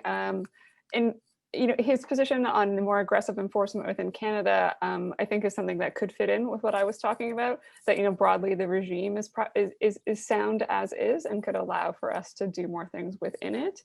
The idea that greater international standards would be good for Canada, I think, is something that I would very much agree with, and that many people support. That it would save Canada from this tightrope walking of having to be in between, emerging regulatory blocks, if there was more coherence at the international level for how countries should be addressing some of these challenges. But I think there is a tension that exists among international cooperation and the ability of Canada to do this tightrope walking, right? So if the primary way with which countries are engaging with each other right now is through cooperation and investigations and information sharing, and the regulatory blocks start to diverge further and further, such that they begin to pursue actions that one country might no longer think is an appropriate application of competition policy, it'll be interesting to see what kind of political conflict that generates, right? When what is now seen as a rather sort of technical and de facto engagement and cooperation, you can imagine that becoming politicized if these blocks really do start to come into conflict and enforcement. I maybe just answer very briefly about your big question of, can we sit this out? I think, no, we can't. I think, as much as I think I painted a picture of an uncertain Canadian public, I don't think we should mistake, division for this not being a very important issue, right? I don't think that there's going to be a way for Canada to wait this out. And just the functional nature of the industry is going to it just makes this problem too big to ignore. Yeah, particularly when you think about scale and the classic age-old problem of Canadian companies, how challenging it is to scale. It's a lot. All you're doing is really trying to buy runway and time, and procurement can help you get there. Taylor, we heard yesterday the Prime Minister and Michael Sabia and Catherine McKenna talk about the infrastructure bank. Oh, sorry. Yes, the infrastructure bank, and yes, there's a commitment there to do some rural broadband across the country. I'm wondering if you think that the infrastructure bank could be used in ways that are not necessarily shovel-ready physical projects, but also digital projects. And as this world evolves, and as we think about ways to stimulate the economy coming out of this crisis, what kind of digital infrastructure could we do that maybe can help us, not just stimulate the economy more broadly, but also maybe act as a stalwart or a bulwark against the tide of big tech? Wow, that's a fascinating framing for this, which I wasn't expecting. We've certainly seen industrial development, industrial policy as the support of physical infrastructure projects and traditional industrial projects, as opposed to scaling companies and initiatives in the digital sphere. There's no question. And I think it's part of a broader challenge of, do we want a policy agenda that incentivizes foreign direct investment of international firms in the Canadian market, or the scaling of the Canadian digital firms? And what kind of apparatus might we need in place to make that shift in incentive? And what are the costs of doing that to the traditional economy, which still obviously makes up a majority of our economic activity? I don't have a great answer for that, but I do look at some spaces like the one you're in right now, journalism, and I wonder if we have the right policy support in place to scale and help grow the innovators who are coming up against a real challenge of market size in Canada, that it's very difficult to scale to in a market like Canada to a size where it's economically viable. And does that matter to us? And are we putting the effort in place to make sure that Canadian companies are able to grow in that environment? And I'm not sure. But again, it's sort of riddled with all these kinds of trade-offs we've been talking about. Well, let's pick up that point, because Lawson, this is an area we talk about. Minister Jobot and some of the recent things that he's been talking about in terms of data is the new oil. And in the throne speech last week, there was clearly an articulation that some sort of policy is coming on taxation and other things towards big tech platforms. Do you think that's the right approach to preserving a Canadian cultural sector? Well, this is a complicated issue, and I've written about this quite a bit. And I have to say that usually when I do, very few people agree with me. So maybe they won't hear either. That's why I asked. I think clearly we need to do something about the promotion of Canadian content. My concern, and by the way, I've written for CD Howe, your competitor, I suppose, that this notion that Amazon and Google don't pay GST, to me, that's a tax policy issue. It's really, it depends on your definition of doing business in Canada. So it's, to me, that's just applying the law equally to people who are operating a business in Canada. There's a way to fix that. But I do worry that we have got stuck, and I'm not sure that the Yale panel that's reported on this has moved us far enough, is that we are relying on instruments to promote Canadian content from the old technology, like quotas. We used to force Canadians to see Canadian content by having quotas, where there had to be so much Canadian content shown on cable. Well, now with streaming, you can't control the distribution channel, yet we're still trying to control it in part through controlling the distribution channel, which I think isn't going to work. So to me, we need to think of other ways in which we're going to subsidize the promotion of Canadian content, which I think most Canadians support. To me, it's the instruments. We're trying to use instruments that, in my view, are obsolete. But we should be taxing people who are taking money out of Canadians' pockets. We should be finding a way that is fair to everyone, so that all of these platforms are paying GST. Dr. Acorn, just picking up on this, because there's a lot of chat about cultural questions around big tech as we're talking here. So I'll carry it forward with one more question. Looking at how Australia has handled that with the link tax approach, and then more importantly, looking at how the reaction from Facebook and from Google, even just today, after yesterday announcing Google that they would put $1 billion towards journalism, they said today, well, in Australia, not so fast. How do you see that playing out across the globe, in France, in Australia, and what lessons can Canada take from all of those interactions? Sure, thanks for that. If I can just briefly weigh in on the previous conversation, I just also wanted to add that, I see, Lawson's point there very much picking up on what Taylor was saying earlier about the trade-offs that are embedded in going with different policy instruments to try and accomplish the goal of protecting, Canadian content, right? If we think back to the history of Canadian competition policy, it too used to have this very deeply nationalistic orientation. And then, we shifted our focus away from that. I think, no, that's not the way to use competition law. We want to try and use other policy levers to promote that end. So I think, in many ways, it's trying to figure out, what is the goal and what's the best tool to try and achieve that goal, right? Taxation might be a good short-term solution for, what it sounds like the Liberal government has an appetite for now. In the longer term and in broader areas of regulating big tech, I'm not sure that's going to do all the work, but I think that's just a really good illustration of how different routes you go have consequences, right? That we have to think about in evaluating them. In terms of, what can Canada learn from Australia's experience? Australia's the other classic middle power in the world that we often compare ourselves to. So I think it is a useful analogy. It's hard to know, at the outset of how much the negative reaction from Google, has bite to it, right?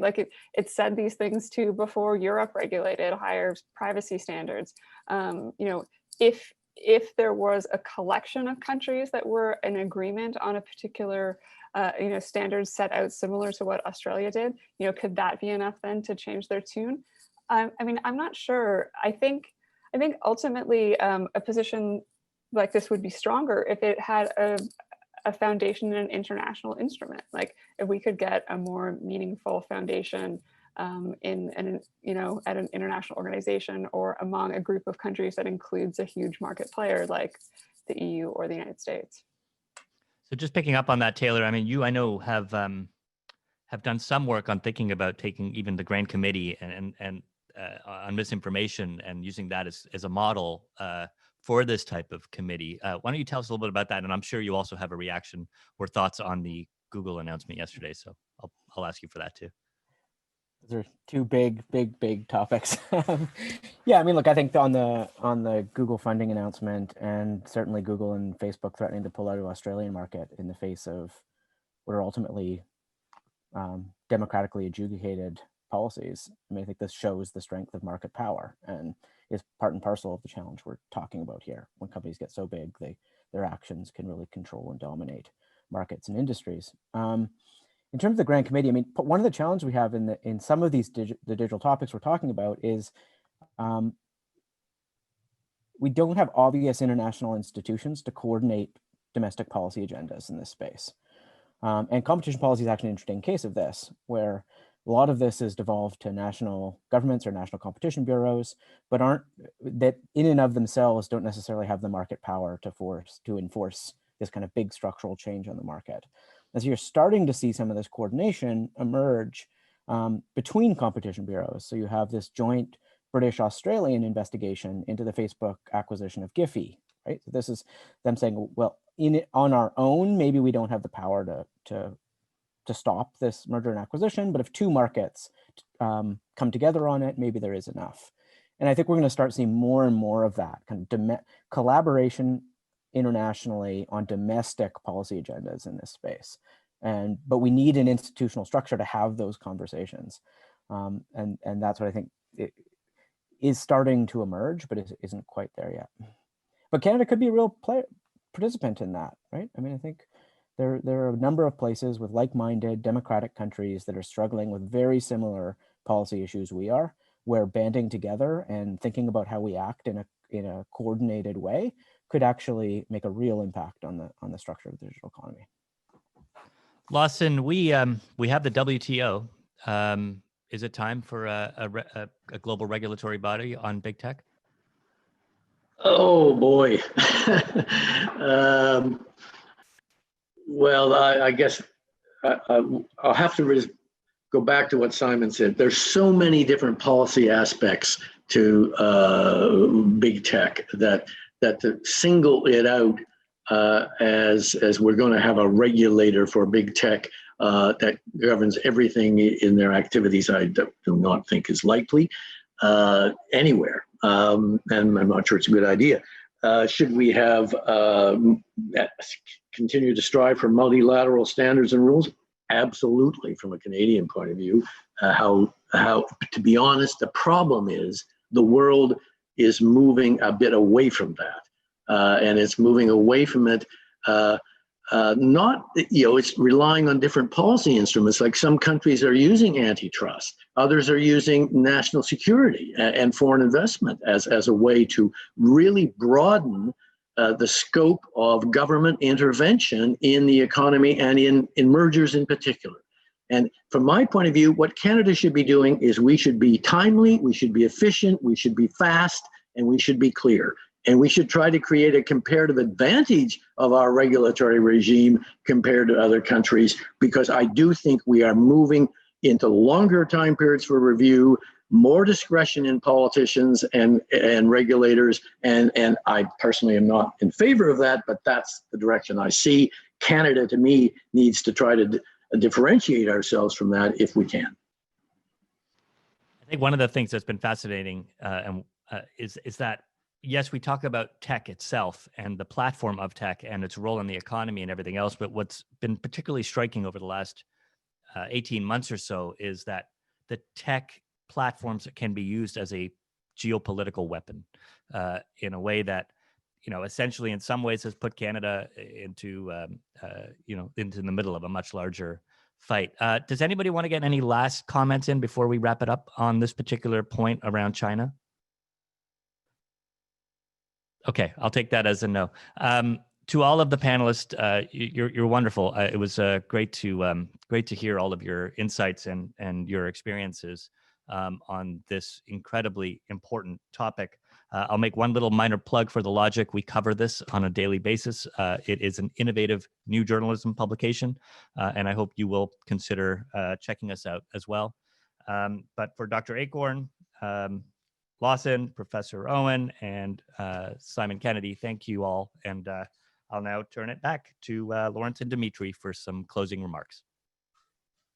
Thank you very much, David, and the panelists for the deep dive. I think we've just scratched the surface, and the insights and the professional perspectives have been both thought-provoking and original. So, and I draw your attention, everybody, to the diversity of thought represented here today, thematic, professional, interdisciplinary, and that's really at the core of the university mandate and the LRI mandate, certainly. Insight from hindsight, insight from that kind of depth, and bringing those people together. And with that very deep thought, our conference comes to a close. So this means, though maybe we should perhaps think of having an annual conference like this, Dimitry. The interveners have offered us some pretty wide-ranging perspectives on the evolution and change nature of technology, innovation, monopoly in the 21st century. And we see the tensions and the polarities, the trade-offs, the definitions. Definitions are important. David was just mentioning the geopolitical instrumentalization of technology. But what's clear is that when we look at today's themes, we see the images of the old patterns, but we need to know when those patterns break and act accordingly. And we do have the power to analyze, understand, and to act. How we act, as we've seen, is another matter. Dimitry? Well, Lawrence, I couldn't have said it much better than that. So that's a great way to wrap it up. And I just want to make a few remarks as we finish up.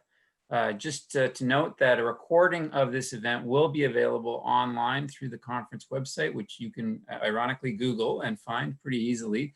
It will be there for anybody who wishes to see a recording of the event. It's a great teaching tool. I know I will have it available for my students going forward. And I'd also like to take a moment to thank all of our panelists, all of our speakers, all of our moderators, both our moderators and our keynote speakers. What a fantastic job in terms of providing concise, insightful answers to really difficult and challenging questions. And we very much appreciate you taking the time to participate. We know it's a very busy time, and it's a wonderful contributions that you've made. And I think everyone watching, all the observers would appreciate the contributions made. We'd also like to take a moment to thank some of the people who helped make this event possible, particularly Elizabeth Delaney of Signal Influence Executive Research and Communications. She was important behind the scenes and very much made sure that this functioned and worked. We'd also like to thank, especially from the Rotman School of Management, Scott Lau, Megan Murphy, who was overseeing the event and did such a wonderful job in making sure that all of the participants were on top of things. We wouldn't look so professional without Megan. Pim Butenhaus and Courtney Bronwell as well from the Rotman School of Management, who helped to arrange the on-site IT and the website. So thank you so much. Really, Lawrence, maybe we will continue this conversation. I think we should. Series of events going forward, because clearly we did just scratch the surface. Yes. And with that, we will say thank you to everyone and sign off. Have a great weekend, everyone, and good luck with all the events that are coming up in the future, especially to our American friends who are watching. Thank you again. Many events. Thanks. Thank you. Thanks, everybody.